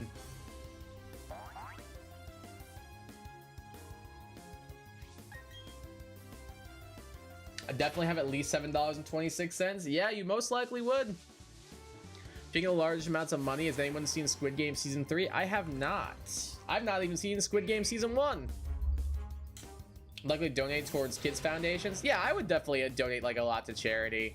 Like I'd probably donate a lot to like cancer research. Probably donate to like the Trevor Project. Donate to like educational funds in general. Yeah, just like ways to like give back to the community and stuff. Should get the money set up in some kind of account to live off the interest it gains. Yeah, oh yeah, 100% I would. 100% I would do that. I would invest. That's the other thing I'd probably do is invest a lot in the stock market just to like let it accrue and everything. Like that's just a smart decision. So yeah, I would 100% do that without a doubt.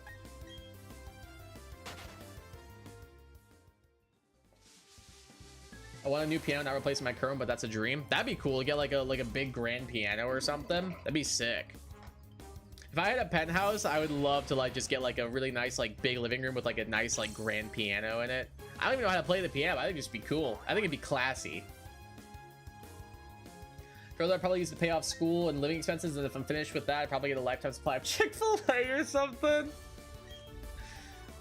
I like Chick-fil-A as much as the next person. I don't think I'd want a lifetime supply of it though.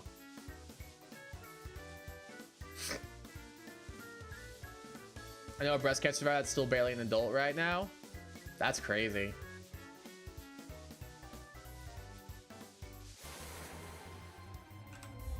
That's actually crazy. It's crazy that they're that young too. Because you don't really have a mosquito Pokemon yet. I guess Buzzwole, like what Dylan's saying, kind of is. Kind of. I don't know. It's also an alien. Like, I don't know. It's kind of a mosquito, also kind of an alien. I don't know. It's weird. Ultra Beasts are freaking weird, man. I say that as a guy who has an Ultra Beast as his channel mascot. But like Ultra Beasts are like freaking weird, man. There's so many like weirdo Pokemon. Like Xurkitree, Kartana, Guzzlord. Like, dude, the Ultra Beasts are crazy. She opened my eyes to how bad treatment really is. Yeah, that's what I'm saying. Like, the stuff that people have to go through with that is kind of crazy. Like, I've had family members and everything go through it. It's crazy how much like they have to go through. It's like upsettingly so. Fun best lots in the cancer reach is real. Oh, 100%, yeah. Absolutely, like at least like a couple mils going into that. Ugh. I'll say Buzzwole as much of a mosquito as a Xurkitree is a bunch of wires. Fair point. Like I consider a mosquito Pokemon or Nihilego a jellyfish. Yeah, I could see it. I swear that like Loxton or somebody did like a video talking about like the extra like design origins for the Ultra Beast, but I can't remember what was in the video, like what he said about them. The one Roach, I don't remember its name. Roach. Oh, Pheromosa? Is that what you mean? Yeah, Pharaoh, yeah. I'm pretty sure that's what you mean. Pheromosa or however it's spelled. Yeah, I'm pretty sure that's what Dylan's talking about. Yeah, I hate that Pokemon. I do not like that. Joe and Mike like it. I'm gonna let you guys figure out why, but I do not. I think it's... I really hate that Pokemon a lot, if I'm honest. I really am not a fan. Thinking people are misspelling Diva. Love Diva. I don't like Pheromosa, man. I just don't like its design. It gives me the heebie-jeebies. It gives me bad vibes. It gives me big time bad vibes. That's the one. I thought that was it. Like, it still helped me in the Isle of Armor DLC. All right, that's fair. If I used it, maybe I'd probably like it a little bit more. I don't know though. Diva? Wait, what? I'm confused. Helps you see clearly through fog? Maybe. Maybe so. That's the most misspelled form of diva I could think of. Alright, fair point. You set out to what you wanted to do and you achieved it, I would say. Love Pheromosa, it's pretty. I'm strangely a sucker for fighting types that don't look like fighting types. I think it's so cool how Lucy dress yourself to look like one. Is that, I will say, I like that aspect of it, like how Lusamine looks like Pheromosa, and then Lily looks like Nihilego. Like, that's kind of neat. That's a neat little touch. It's a neat little touch. Like, I'm telling you, the little things in Sun and Moon are so good, man. But I still don't like it. I am not a fan.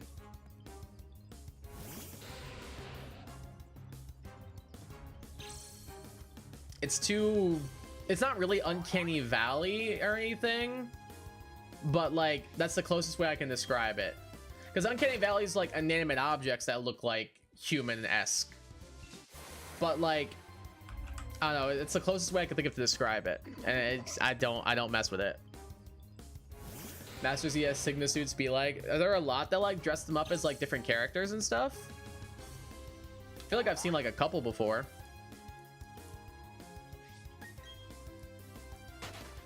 But like I said, I haven't played the game, so I don't know the exact ones and everything. We're almost at 5K on this. Holy crap.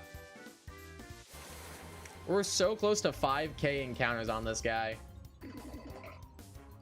Bow. Bow, now, now, now. What up, Metacham? The character dresses the Pokemon. Oh, that's kind of cool. Oh yeah, I think I've seen the Diantha one where she like looks like Diancie. Shiny Snover at 5K? Hopefully, man. Hopefully, man. At this point, your boy can only hope. Lena's over just like Eternatus, Steven Deoxys, Cynthia Giratina, Como or Lucario, Diantha Diancie. I've seen the Diantha Diancie one. I thought that one was pretty cool. Mainly just because I love Diancie. It's back there. Right? There it is. Right there. I think it's a dope Pokemon.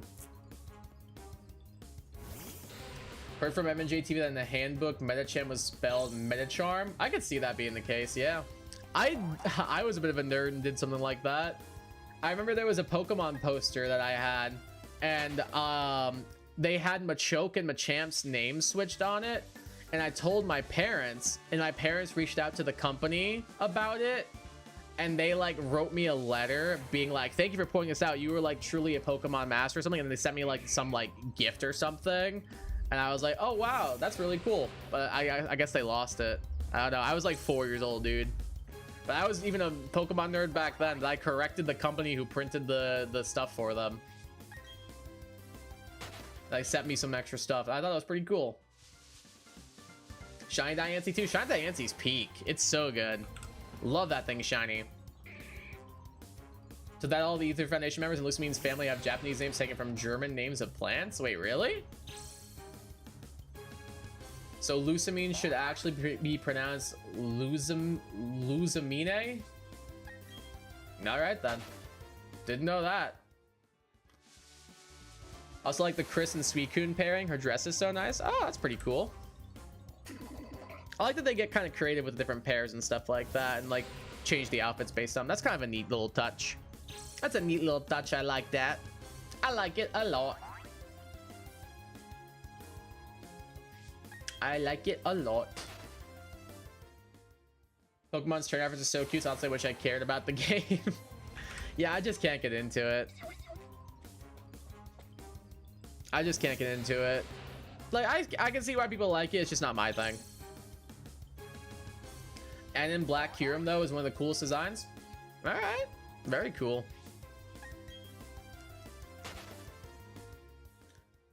Didn't Trainer's Choice misspell Flappy like 3 times? Trainers, how you correctly spell this Pokemon's name? Clearly they didn't even know, man.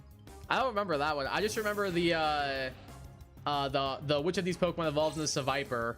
That's the only one I remember. But I know there are some really bad ones.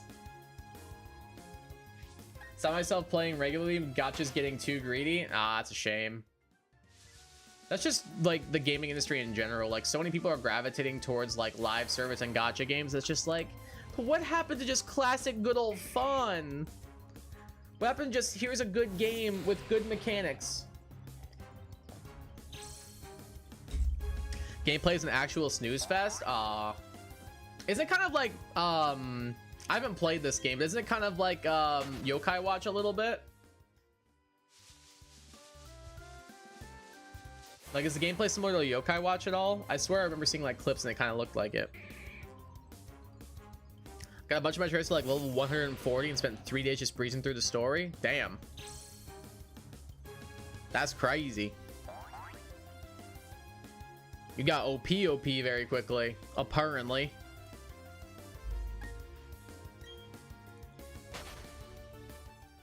Basically, trainers stay on the side battling with their Pokemon. Oh, so like if I was fighting like a Machoke, like I would throw hands with it. Like I'm throwing haymakers at the Machoke kind of thing.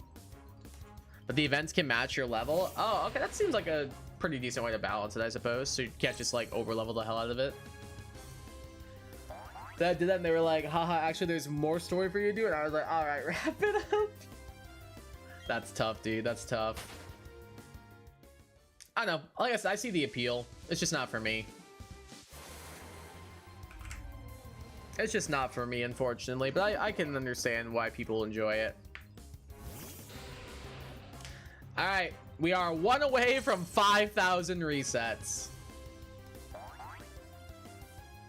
So you're playing as a group of 3 trainers and they command their Pokemon. Oh, okay. So it does kind of sound like Yokai Watch a little bit, because Yokai Watch is 3-on-3. All right, here we go. Lucky number 5K. Survey says, I hate it here.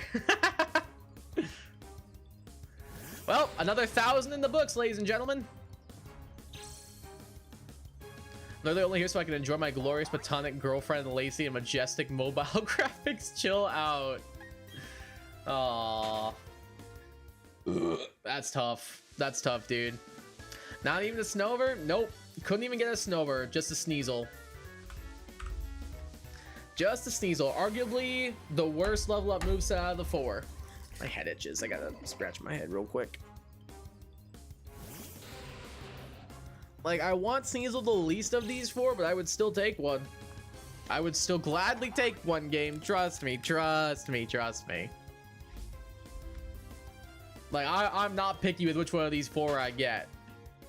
The fact that 5k was sealed just to make you say you wouldn't have wanted that shiny on 5k, I would have been. Don't get me wrong, like, yes, it's the one I want the least, but I want to be done with like Acuity so bad that I would be fine with anything. I really would. They had Lacey a while ago. I got her easy, but odds are not all that great. Nah, gotcha. It's kind of annoying that they like make it so you have to kind of like gotcha your way into like getting the different like characters and stuff. I guess it makes sense because I have to make money on it, but still. My Paramore setters are sensing a shiny on 5004. And if I'm wrong, let me be struck by a flying ice cream truck. That's a good reference. I like that reference a lot. And live! Yes, there it is. I got you, young son. I got you. I got you. Love the reference, by the way. Classic reference. Well, unfortunately, it looks like there's maybe an ice cream truck coming your way. It's 2% per single for Lacey. 2%'s not terrible. Like, it's not, I mean, it's not good, but it's not awful, I guess. It's not great, but it's not awful. Like, that's what, 1 out of 50 essentially. But that's not that bad. Depends on how many pulls you get, I guess. That's probably also a big part of it. She's a Poke Fair. Masters Fairs are 1% per single, so 1 out of 100. I mean, 1 out of 100 is also not bad. But to pity you need to do 12 sets of 11 and 12 singles. Wait, what? That's confusing. I'm a little lost. I'm not sure what that means. Like, how's that work, essentially? The gacha system is so confusing to me. Yeah, I'm quite confused right now. I don't know what how that would work. I'm not quite sure how that would work. So 124 singles to pity, rates never increase either. Really? 124 till they give you your pity one? Oh, that's a lot. That's a lot until you get your pity one. That's kind of tough. Wait. So it's either get lucky or wait for 124? That's crazy. That seems pretty high, actually. Wait. Like, I guess, like, the odds themselves aren't terrible, but, like, still. Like, 1 out of 50 and 1 out of 100 odds aren't terrible, but 124? I guess for the 1 out of 50, that's not bad. For the 1 out of 124, that's crazy.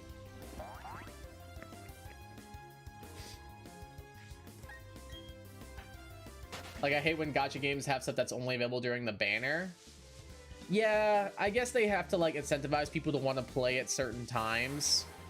But I guess, like, there's not really a negative to just making it available all around, you know?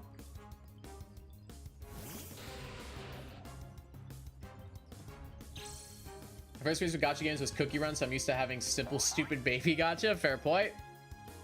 I was limited in event units and paid currency only gachas, like, literally why? Yeah, like, I don't know. I get they have to, like, make their money and everything, because it is usually, like, most gacha games are free to play, but, like, still, it's still frustrating nonetheless. Just checking, when you find a shiny, do you know how you're gonna catch it?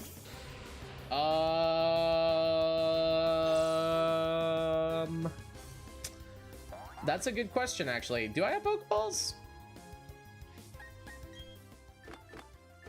Yeah, oh yeah, we're chilling. I got a good amount. I got 20 Pokeballs, 30 Great Balls, 2 Ultra Balls, a couple of Nest Balls, some Premier Balls. Yeah, we got, like, what? How many is that? Like, 49, 88, 97, 117, 119 attempts. If I can't catch a Pokemon in 119 attempts, guys, I might need to quit. But thank you for checking, Cody. I appreciate it. I appreciate that. Because I had that thought earlier and I meant to check and then I forgot. Just remember, guess who got a shiny cutie fly? I'm guessing you? I'm jealous. I mean, I have a shiny cutie fly, but I want another one. I want a shiny Rabombi to be exact. I could just evolve my cutie fly, but it's not the same. It's not the same. It's not the same. It's not the same. Actually, I take it back. What I would kill for is just a shiny in this game. Like, right now. I will sell my soul for a shiny in this game. I really will. Like, genuinely. Like, where do I sign on the dotted line, my dude? I will 100% do it. My best friend started playing Go again and found a ton of shinies. I'm jealous. I can't find a shiny in this game. I have a decent amount in Go. Like, here, let me pull it up real quick. How many shinies I got in Go? No, Kai, don't. I'm tempted. I'm honest with you. I'm tempted. I really am. Let's see. Oh, what is right in front of me? What are these little party hat looking things? Oh, it's an item. Oh, it's a... No, I don't care about the Grimer. I don't care that it's wearing a party hat. I just want to look at how many shinies I have. I have 32 shinies in Go.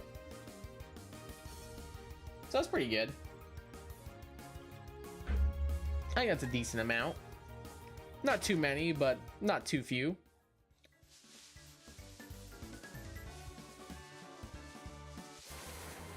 Now I guess he was using PKSM to delete the Gendin Pokemon I was using to SOS chain, accidentally delete the Cutie Fly instead. That's tough.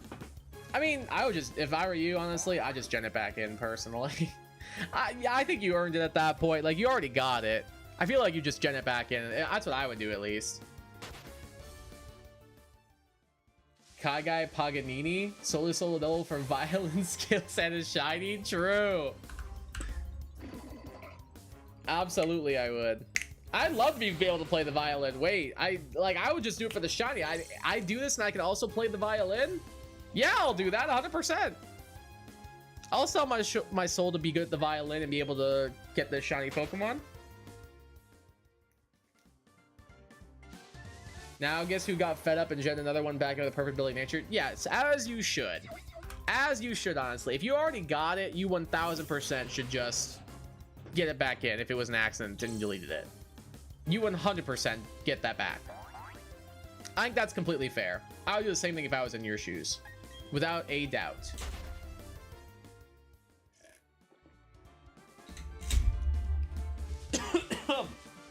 Drink too much water there.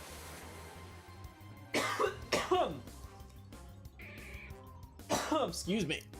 Ugh. That didn't sit well. Ugh.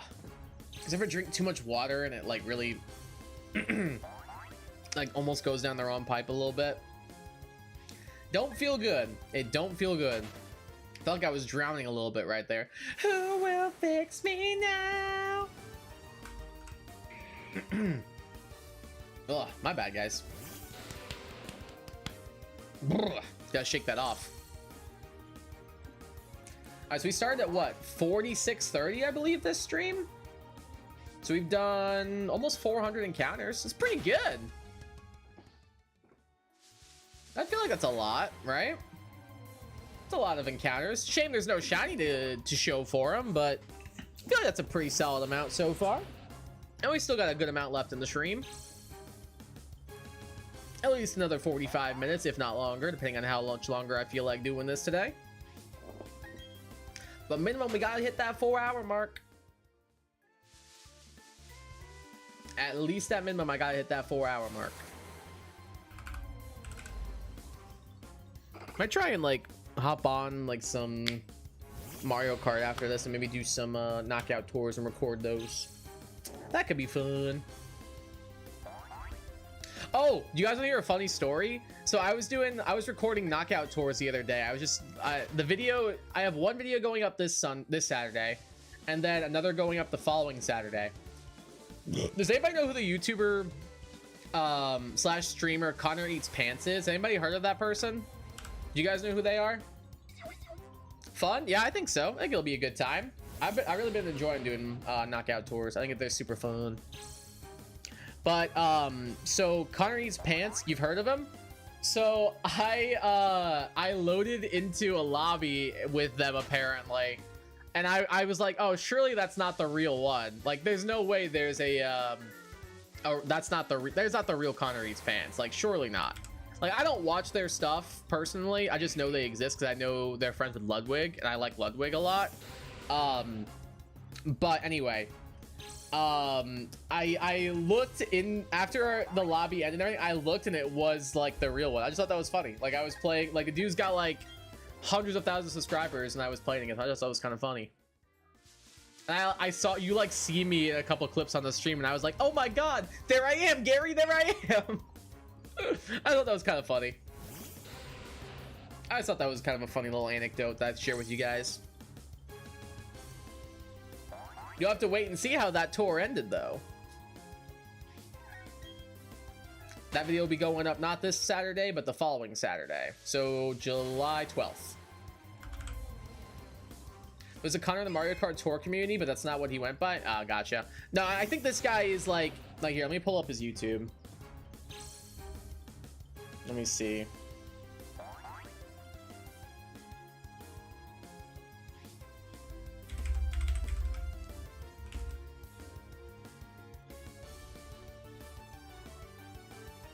Let's see here.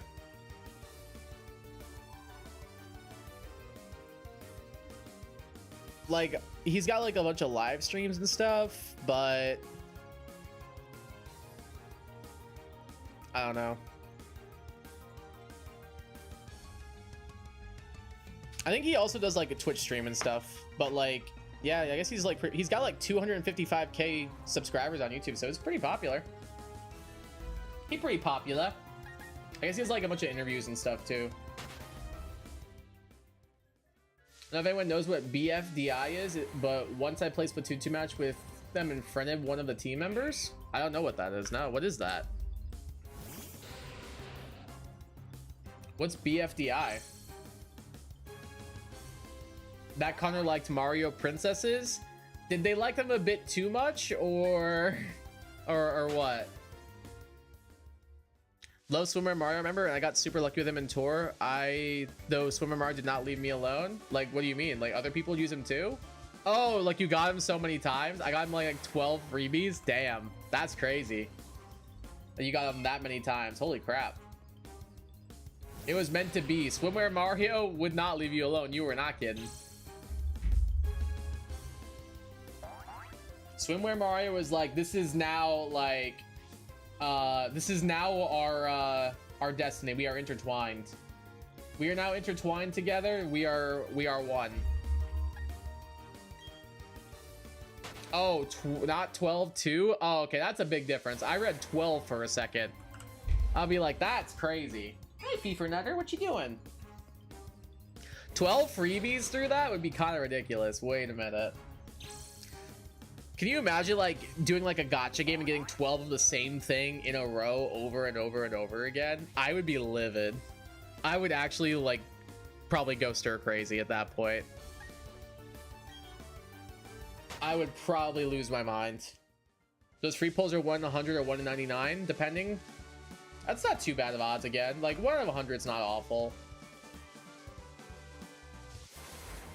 So I've shown YouTube that's kind of like an inspired by Total Drama, except all the characters are objects and viewers vote instead of the fellow contestants. Oh, okay, that sounds kind of interesting. I love Total Drama. Total Drama was awesome, man. I've seen every season. At least once. I haven't watched the new seasons more than once, but every other season I've seen at least one time.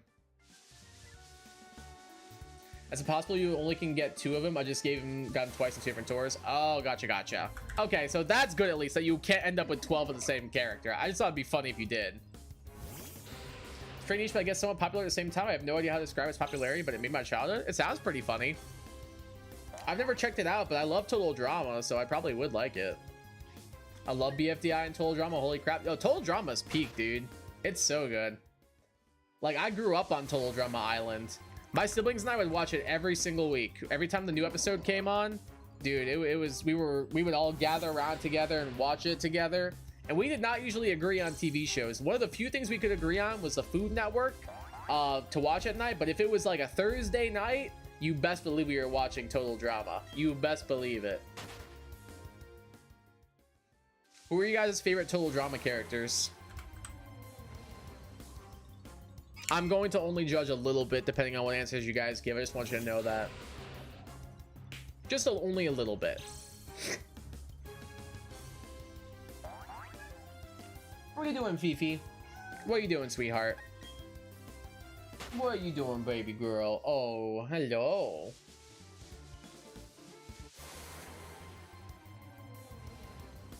I was unfortunately kind of shut out by the community and people didn't love him. Oh, gotcha.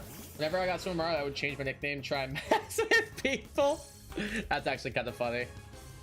Wish I got into Total Drama as a kid. I got into it in August 2023 when it boomed a bit, but I wish I had that childhood. Oh, Youngstown, it was so fun. Like, my siblings and I, we would like get so into it. We would like rewatch like all the episodes together, like predict who was gonna be getting out next. Like, it was so fun. A bunch of my friends were really into it, but my siblings and I, we were hardcore into it. Gwen was dope. I did like Gwen a lot. Gonna say either Noah, LaShawn, or Alejandro or OG seasons. Lightning or Joe for Revenge. Jasmine for that one season I can't spell. Pocketeo, and Bowie for the reboot. I can rock with that. I think I can rock with that. I can rock with that. Noah's my favorite. Noah is my favorite.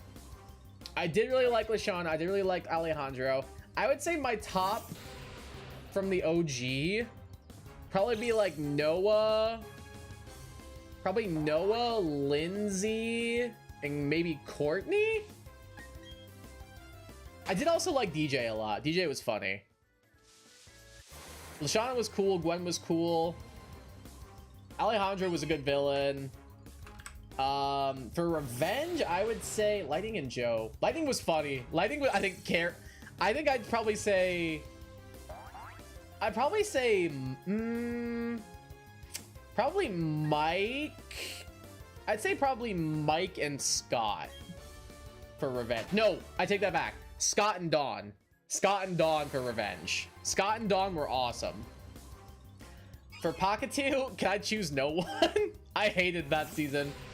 If I had to pick somebody, probably Jasmine as well. And then for the reboot, I'd say probably Z or Julia. I'd say probably Z and Julia for the reboot. Those would be my choices. Fairies for Katie and Sadie, I'll see myself out. That's tough. That's a bit tough. I hated Katie and Sadie. I despise them with every fiber of my being, dude. I'm happy they have fans, but just know, if Katie and Sadie have haters, I am one of them. If Katie and Sadie have one hater, it is me. If Katie and Sadie have 0 haters, I am dead. I did not like them at all. I thought they were so annoying.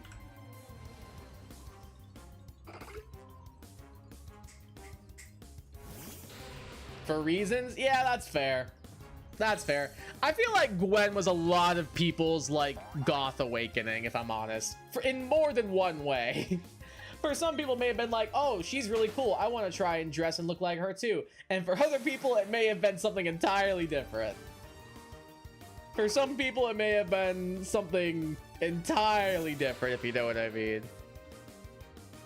Seriously, he has little charms, and I get he bothered others, but he never bothered me. Gotta keep that spirit. That's fair. That's fair. Gotta keep the fun alive. I don't know, I think it's just funny as well to like use the swimwear characters. Like, I know a lot of people online use swimwear Daisy in Mario Kart World. I see that character skin all the time. Young, so maybe just hope for Redonkulous Race Season 2. Maybe that could be interesting. I'm sure that God had no hand in the creation of Pocketeo and All Stars. Yeah, I think I don't know if it's a hot take. I think All Stars is worse than Pocketeo. I think All Stars is worse than Pocketeo. I don't know if that's a hot take or not. like Pacta at least has like a couple of redeeming qualities, I think. But like All-Stars, like the Youngstown just put, genuinely baffling how All-Stars managed to ruin every single character that was on it. Could not agree more if I possibly tried.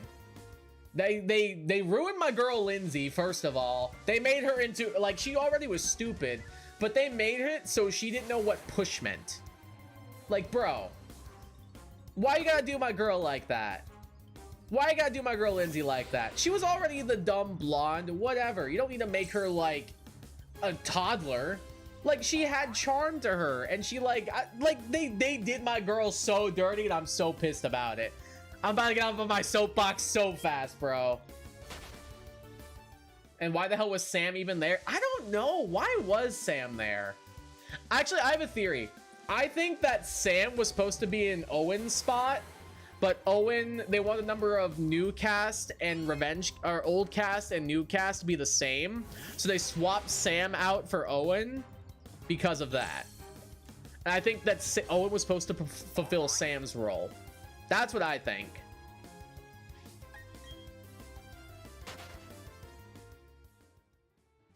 In Mario Kart Tour, the fairy alt was pretty popular. Yeah, I think I remember you saying that. The fairy alt did look pretty cool, actually. I did kind of like it.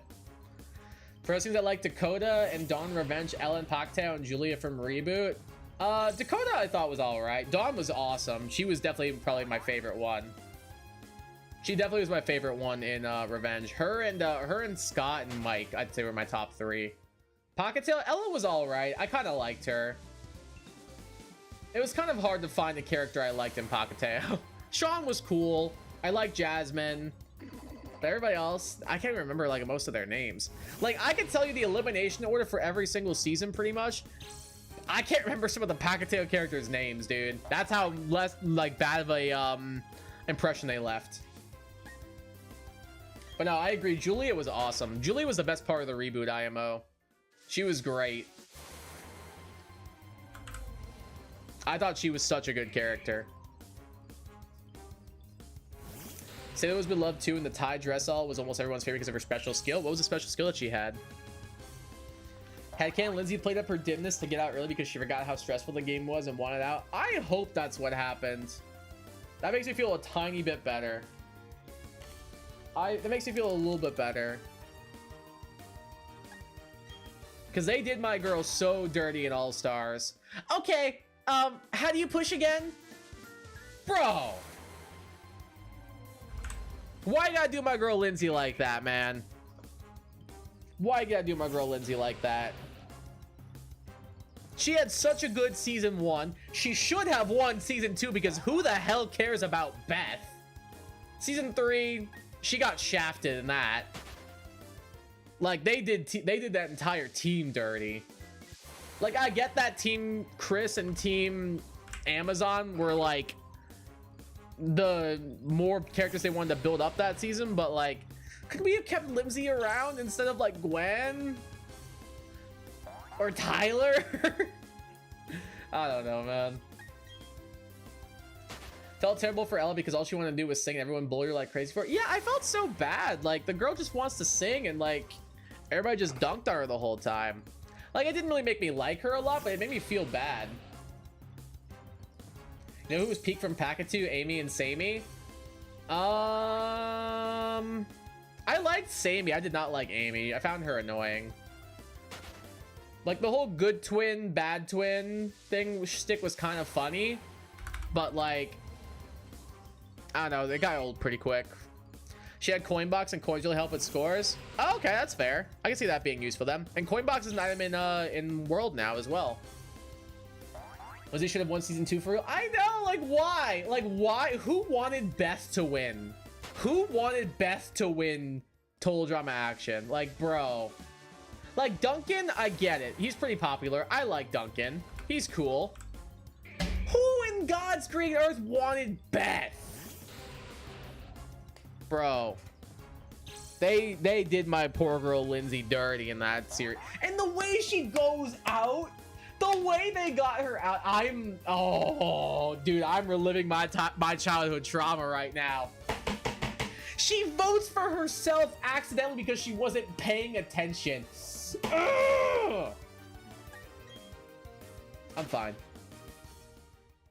Once I got down 2 people on Team Victory, Lindsay and DJ should have been placed on the other team. That's like, yeah, that would have been so much cooler. Put Lindsay on Amazon, put DJ on Team Chris. Perfect. Perfect. Love that idea.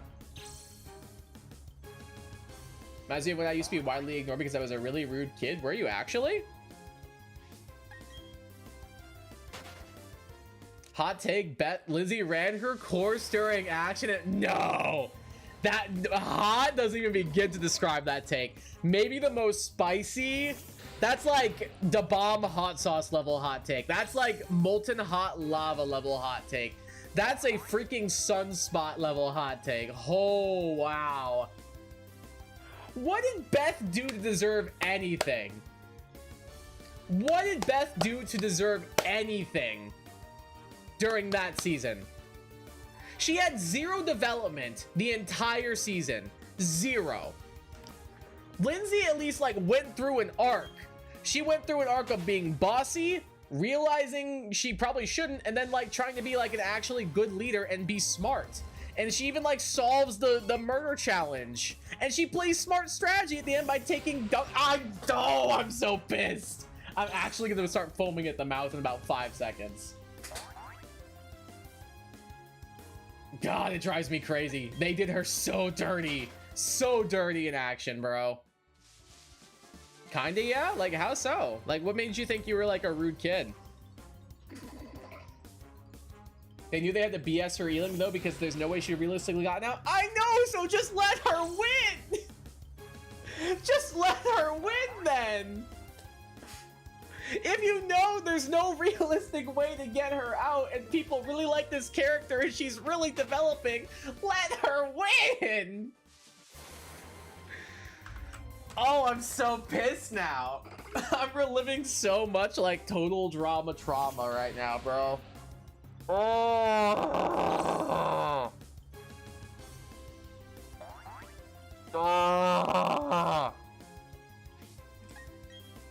80% my boyfriend does this, 20% trying to hit on. Yes, exactly. 20%. And she had a boyfriend. She was dating Brady. Like, she has a boyfriend and she's trying to get with Justin, and then she has a boy and she's trying to get with Harold. The final 2 for action should have been Harold and Lindsay. You will not change my mind, dude. You will not change my mind. Also, give Harold his flowers. Bro was a very good character. Harold and Lindsay should have been the final 2 in action, and I will die on this hill.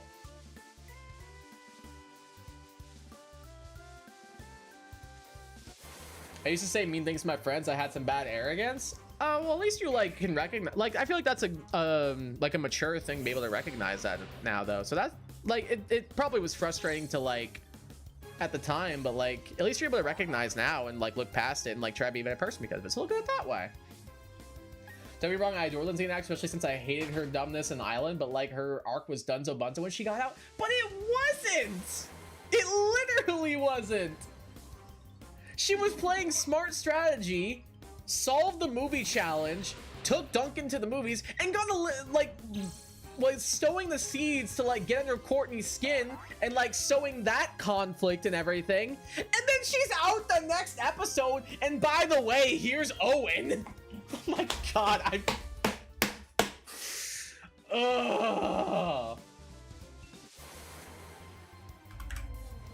I'm fine. It's just a 15-year-old kids show. I'm fine. Have Lindsay vote Beth instead and then grow to be more focused after getting her bestie out and win? I wouldn't say that.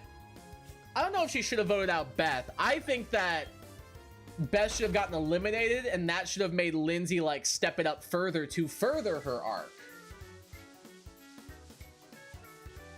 That's what I think should have happened. I think Beth should have gotten out, and that helped further Lindsay's arc. Because Beth did not have an arc. If you want to say maybe like it's cool that a character you weren't expecting won, yeah, cool. What was Beth's arc? She didn't have one. Her arc was she had a boyfriend. And then she tried to get with Justin and Harold anyway. Of course, it's not a stupidity situation, but I didn't really feel disappointed at the thought of her going out. Oh no, I was pissed. I was livid that they went out, that she went out like that. They did my girl so dirty. Like she said, saying hi isn't so bad because it's just like a bot. It's just a hi with a B. Yeah.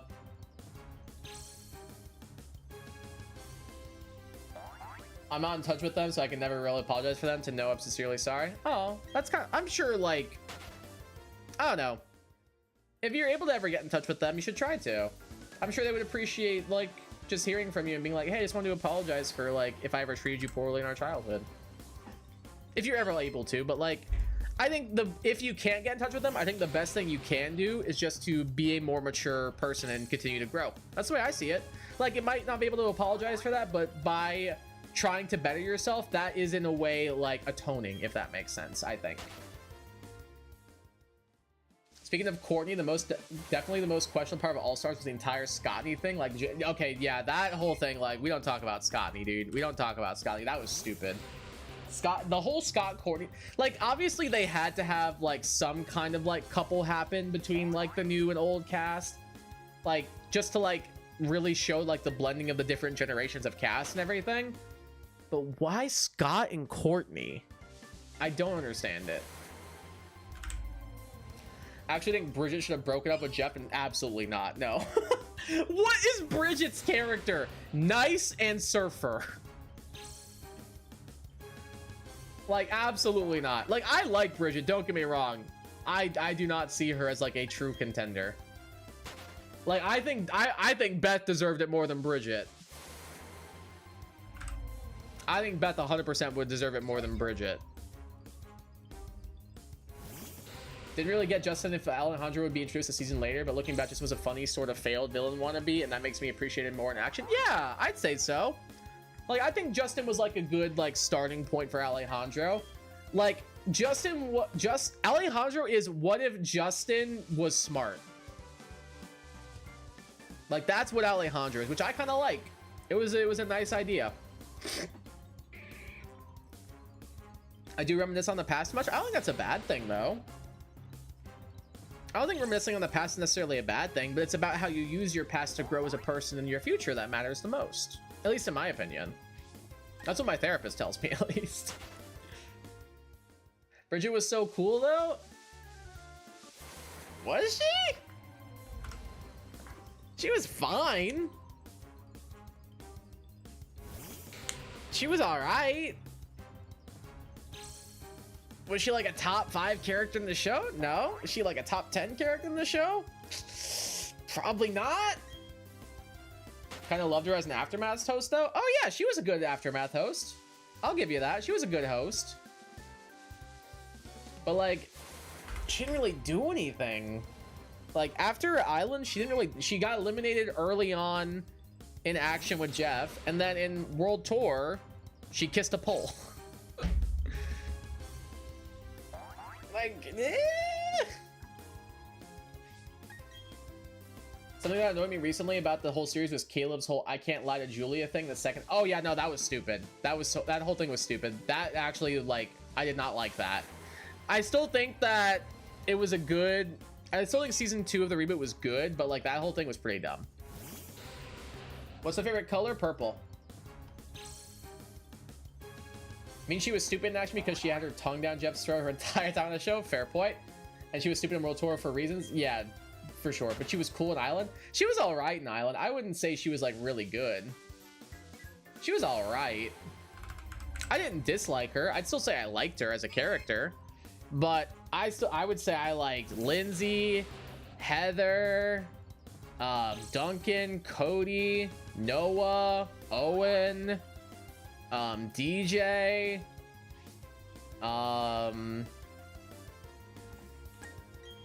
who else? Izzy. Like, I'd still say I like all those characters more than her. What's our favorite World Tour song? I have an opinion. I'll give you two. I'll give you two. The answers are "We Built Gwen's Face" and "This Is How We Will End It." Those are the best two songs in World Tour. "We Built Gwen's Face" and "This Is How We Will End It" are the two best songs in World Tour, in my opinion. Extremely valid. Thank you, thank you. For me, "This Is How We Will End It" or "I'm Gonna Make It." I'm gonna make it was good. That one was good. That's the one that's in the traveling where it's like the 3 finalists singing and stuff. That's that one.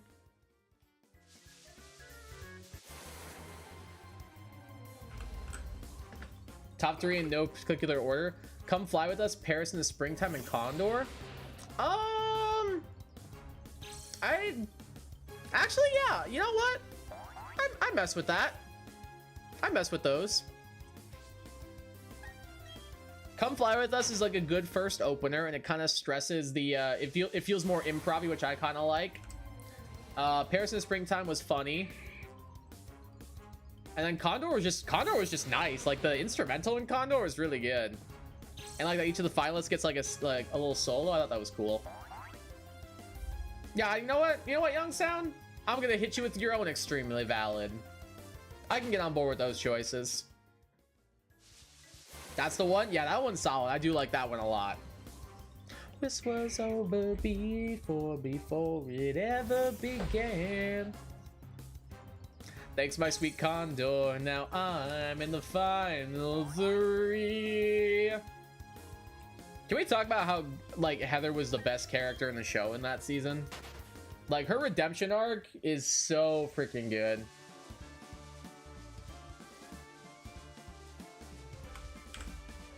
Chris, all contestants need to sing in each episode. Cody, I'm gonna pretend I didn't hear that. Dude, I don't know. Apparently, like, I've seen people talk about it. Like, I guess, like, the singer wasn't voice actor wasn't confident in his singing voice and everything. And then you hear Cody singing Condor, and it's like, wait, this man's got pipes. Hold the phone. Wait, what? This man's got pipes. Hold up. Like, he's actually, like, a really good singer. And bro just wasn't confident in his singing voice. Like, that's crazy.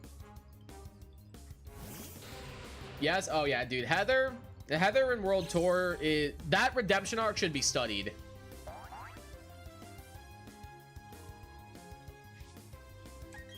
That redemption arc should be studied in film school, man. It was so well done. Loved her redemption arc, but it's weird how they just erased it in her Revenge of the Island cameo. Yeah, like... They also just, like... her whole thing in like Revenge of the Island, her whole cameo, they did her so dirty, man. Like in the episode, she was exactly who she was first episode of Island, but with a ponytail. Yeah, and even then, like even then, she was a watered down version of her. Like she went in on Lashana in episode 2. She went in on Lashana. And then all she could say to Zoe was like, sorry, I don't talk to losers. Like she called Lashana every word in the goddamn dictionary that they could get away with on a PG TV show. And then all she can think of to call Zoe is, sorry, I don't talk to losers. Like, bro, they were like, what if we had Heather, but we like watered her down with like thick baby water? Like, you know, like, you guys know what like the thick water is? Like that like thick water that babies drink? Like that's what I'm talking about.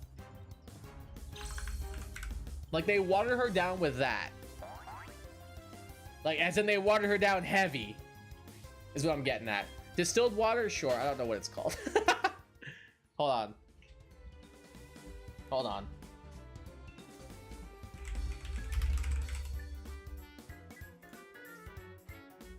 This stuff.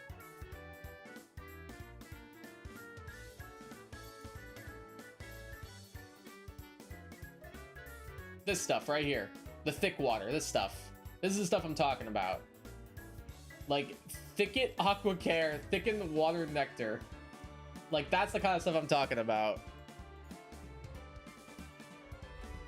Like, that's what they watered her down with. Like, as in, they watered her down heavy. Like, they did my girl so dirty, man. Like, I was already pissed about Lindsay, and then they gotta do Heather like that too, bro.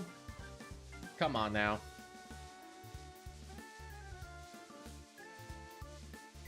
Like, as much as their redemption arc should be studied, like, the extent at which they water down characters also needs to be, man.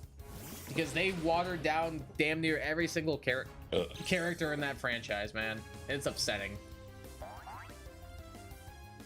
Katie gets out and they have a chance of giving Sadie an arc of gaining independence or something, and then she barely exists after that. Exactly.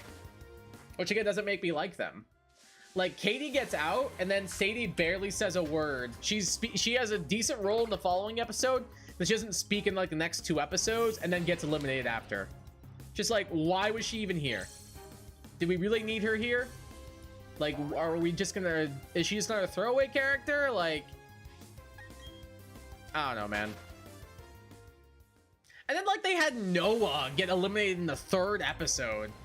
Hey, let's take our funniest and best written character and then get them cut out in, like, the 3rd episode. Sounds great. Who's in? Like, dude. It's ridiculous, man. And then Sadie gets limited for checks riding on hand, having bad aim. Yep. Not just having bad aim on Courtney. Like, if it was just having bad aim, maybe. But the fact that it was Courtney, you know she's telling everybody, hey, we're kicking this girl off. Early Courtney was such a see you next Tuesday. You don't even, Youngstown, you don't even need to say early Courtney. You could just say Courtney was a see you next Tuesday sometimes. For sure. But, like... I loved her. She was great. She was such an asshole and I loved it. Like, Courtney was great. Like, her ascendance to, like, antagonist in action is so funny to me. She goes from goody goody two shoes to, like, one of the most, like, not evil, but, like, genuinely, like, least caring and like most like egocentric characters in the show. I was a CIT, more like I was literally thinking of that line as we were talking about this. Dude, World Tour is so good, man. It's so good. I still think Island is my favorite season, but World Tour is a close second. World Tour is so good, man. It really is. Started losing it in action, picked it back up a bit in World Tour, and then they completely dropped the ball in All-Stars. Oh, yeah, but that's like with every character with All-Stars, man. They drop the ball so hard. With Lindsay, with Alejandro, with Duncan, with Courtney, with Gwen. I guess the Revenge cast, they didn't really drop the ball. I guess with Mike, kind of, because Mal was just, like, not interesting as an antagonist at all. But, like, all the OG cast, they really dropped the ball. And then the finale is just like 2 new cast members being like, oh, well, clearly the new cast is better than the old cast. They had 3 in the final 4 and 2 in the finale. Clearly the new cast is better than the old. Like, that, am I the only thought that was dumb that they did that way? Like, it's actually insane that every character was either insanely irrelevant or completely derailed. Yep. Couldn't agree more, honestly. They, like I said, Heather's redemption arc, perfect. That needs to be studied in like writing courses for like screenplays and stuff. At the same time, they need to be studying what not to do using total drama for like writing your characters. Wasn't the final 4 Courtney, Gwen, Zoe, Mike? Nope. It was Gwen, Zoe, Mike, and Scott. And actually, Gwen got eliminated in 4th place. The final 3 was Scott, Zoe, and Mike. And Zoe got to pick who to bring to the finale, and she chose Mike. So even the final 3 was all new cast. Like, way to really like show love to your old cast, dude. Lightning, Lindsay, way dumber. Lightning just here to do lightnings. I will say, I will bat for Lightning. I think it was a good thing he left. I wish he would have stuck around a little longer. I think it was a good thing he left early, just because he was a finalist in the previous season. But like, honestly, early season Lightning is the funniest thing in the entire show in All-Stars, in my opinion. I think early Lightning is the funniest thing in All-Stars, personally. So I'll bat a little bit for Lightning. Joe, oh, it's the bad aim excuse. Yeah, Joe got shafted too. Sam, why was he here? No one knows. Heather, why leave statue? Yeah, that still pisses me off. Oh, right, the ginger. Yeah. Scott was funny in All-Stars too. Scott was funny in All-Stars, and so was Lightning. Like, they carried the comedy of that season, those two. Because, like, nobody else was doing much in that regard. I'm not talking about the slapstick. I'm just talking about, like, just generally funny moments. Also, I was looking at anyone new over Sam, and it would have been better. Yep. Yep. Like, why not just do Brick? Why not just do Brick? Like, Brick, I feel like would have made more sense. He made it farther than Sam too, and you could put Brick on the hero team instead. I truthfully believe that it was supposed to be Owen, and Owen got replaced by Sam so they could have the same number of new cast and old cast. I truthfully believe that. Would have taken B over that loser. I thought B was pretty cool in Revenge. He got eliminated a bit early, but I feel like there's only so much you can do with that character, so I think that was probably a good call. Sierra, why? Yeah, Sierra. I thought Sierra was funny in World Tour. All Stars, no. She should not have been there, and she definitely shouldn't have lasted as long as she did. Same with Cameron. Cameron should not have lasted as long as he did. Duncan, oh no, I'm not bad. Wah. Cameron, Mike seems totally fine. Yeah, Cameron literally was able to discern Mike's multiple personalities and what their triggers were, or their alters, excuse me, and what the triggers were for the alters, but it couldn't tell that Mike was not acting like himself. Like, bro, Cam, the fall from grace is great, my dude. Watered down like his voice actor. I feel a little bit bad for Alejandro's new VA because he did his best. Like, I think he did all right for the most part, but like the first VA was definitely better. But like, I feel like the guy did his best. He did the best that he could, I would say. Oh god, dude. There's no show that like I genuinely enjoy talking about more that also makes me genuinely angry more than Total Drama, honestly. There really isn't. We're gonna do 5 more encounters, and then we are gonna end off the stream here. Hot take, Stacey should have won Revenge of the Island. I can tell you're joking, but still. Somebody out there thinks that, which is crazy. Somebody out there, I can promise you, thinks that Stacey got eliminated too soon in Revenge, dude. I know you, kid. I guarantee you there is a subculture of Stacey. The Stacey squad is about to rise up, Young Sound. They about to rise up on us. I fully believe that in my heart of hearts. I found her incredibly annoying and was very happy she got booed immediately. It's like the same people who are like, oh man, Eva deserves another chance. Like, really? People are really gonna want to bat for Eva? She was so meh. She was just Heather, but more athletic. I despise with every five member being when I first watched, but I watched her audition tape thing and she was low-key, she's funny. I don't think I've seen her video. I might need to check that out. Eva doesn't deserve another chance. I'd be fine with her getting another chance, but I think people want her to win something, and I'm like, I don't want her to win nothing. Courtney honestly should have won. I don't care. Yeah, I agree, honestly. Courtney should have won. It should, again, Courtney Lindsay Final 2 would have gone crazy. Just saying. Courtney Lindsay Final 2. Just throwing that out there. I think that would have been great. Personally think Courtney Lindsay Final 2 would have been great. Not just because they're just my favorite characters, but even still. When I want Courtney forgive me real bad. Yeah, it was the whole reason she came back.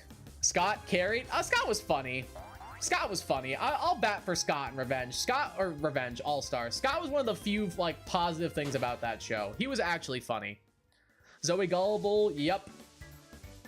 Mike dragged to the end. Yep. All right. Final encounter of the stream. Let's see. They're not 50,100. 5,100. And of course the Sneasel that we're going to end off on, because why wouldn't it be? Well, unfortunately, hot take, one deserved nothing. I actually don't know if that's a hot take. I don't disagree personally. I actually agree with you on that one, truthfully. I think we'll go ahead and wrap up the stream right here. Hashtag homewrecker get wrecked. Yo, true. I'm actually on board with that one. We'll go ahead and wrap things up right here. Appreciate you guys tuning into the stream. We'll be back here tomorrow for something new. Not going to say what it is quite yet, but you will have that in your sub boxes tomorrow. So I will see you all then for that. Definitely subscribe if y'all are new around here. It helps me out a freaking ton. Leave a like on the stream because it helps me out a ton as well. I will catch you all tomorrow. Appreciate y'all tuning in as always. And have a great day, afternoon, evening, night, wherever the hell you guys are. Have yourselves a damn good one. Take care of yourselves, and I'm gonna leave you all with this. Peace.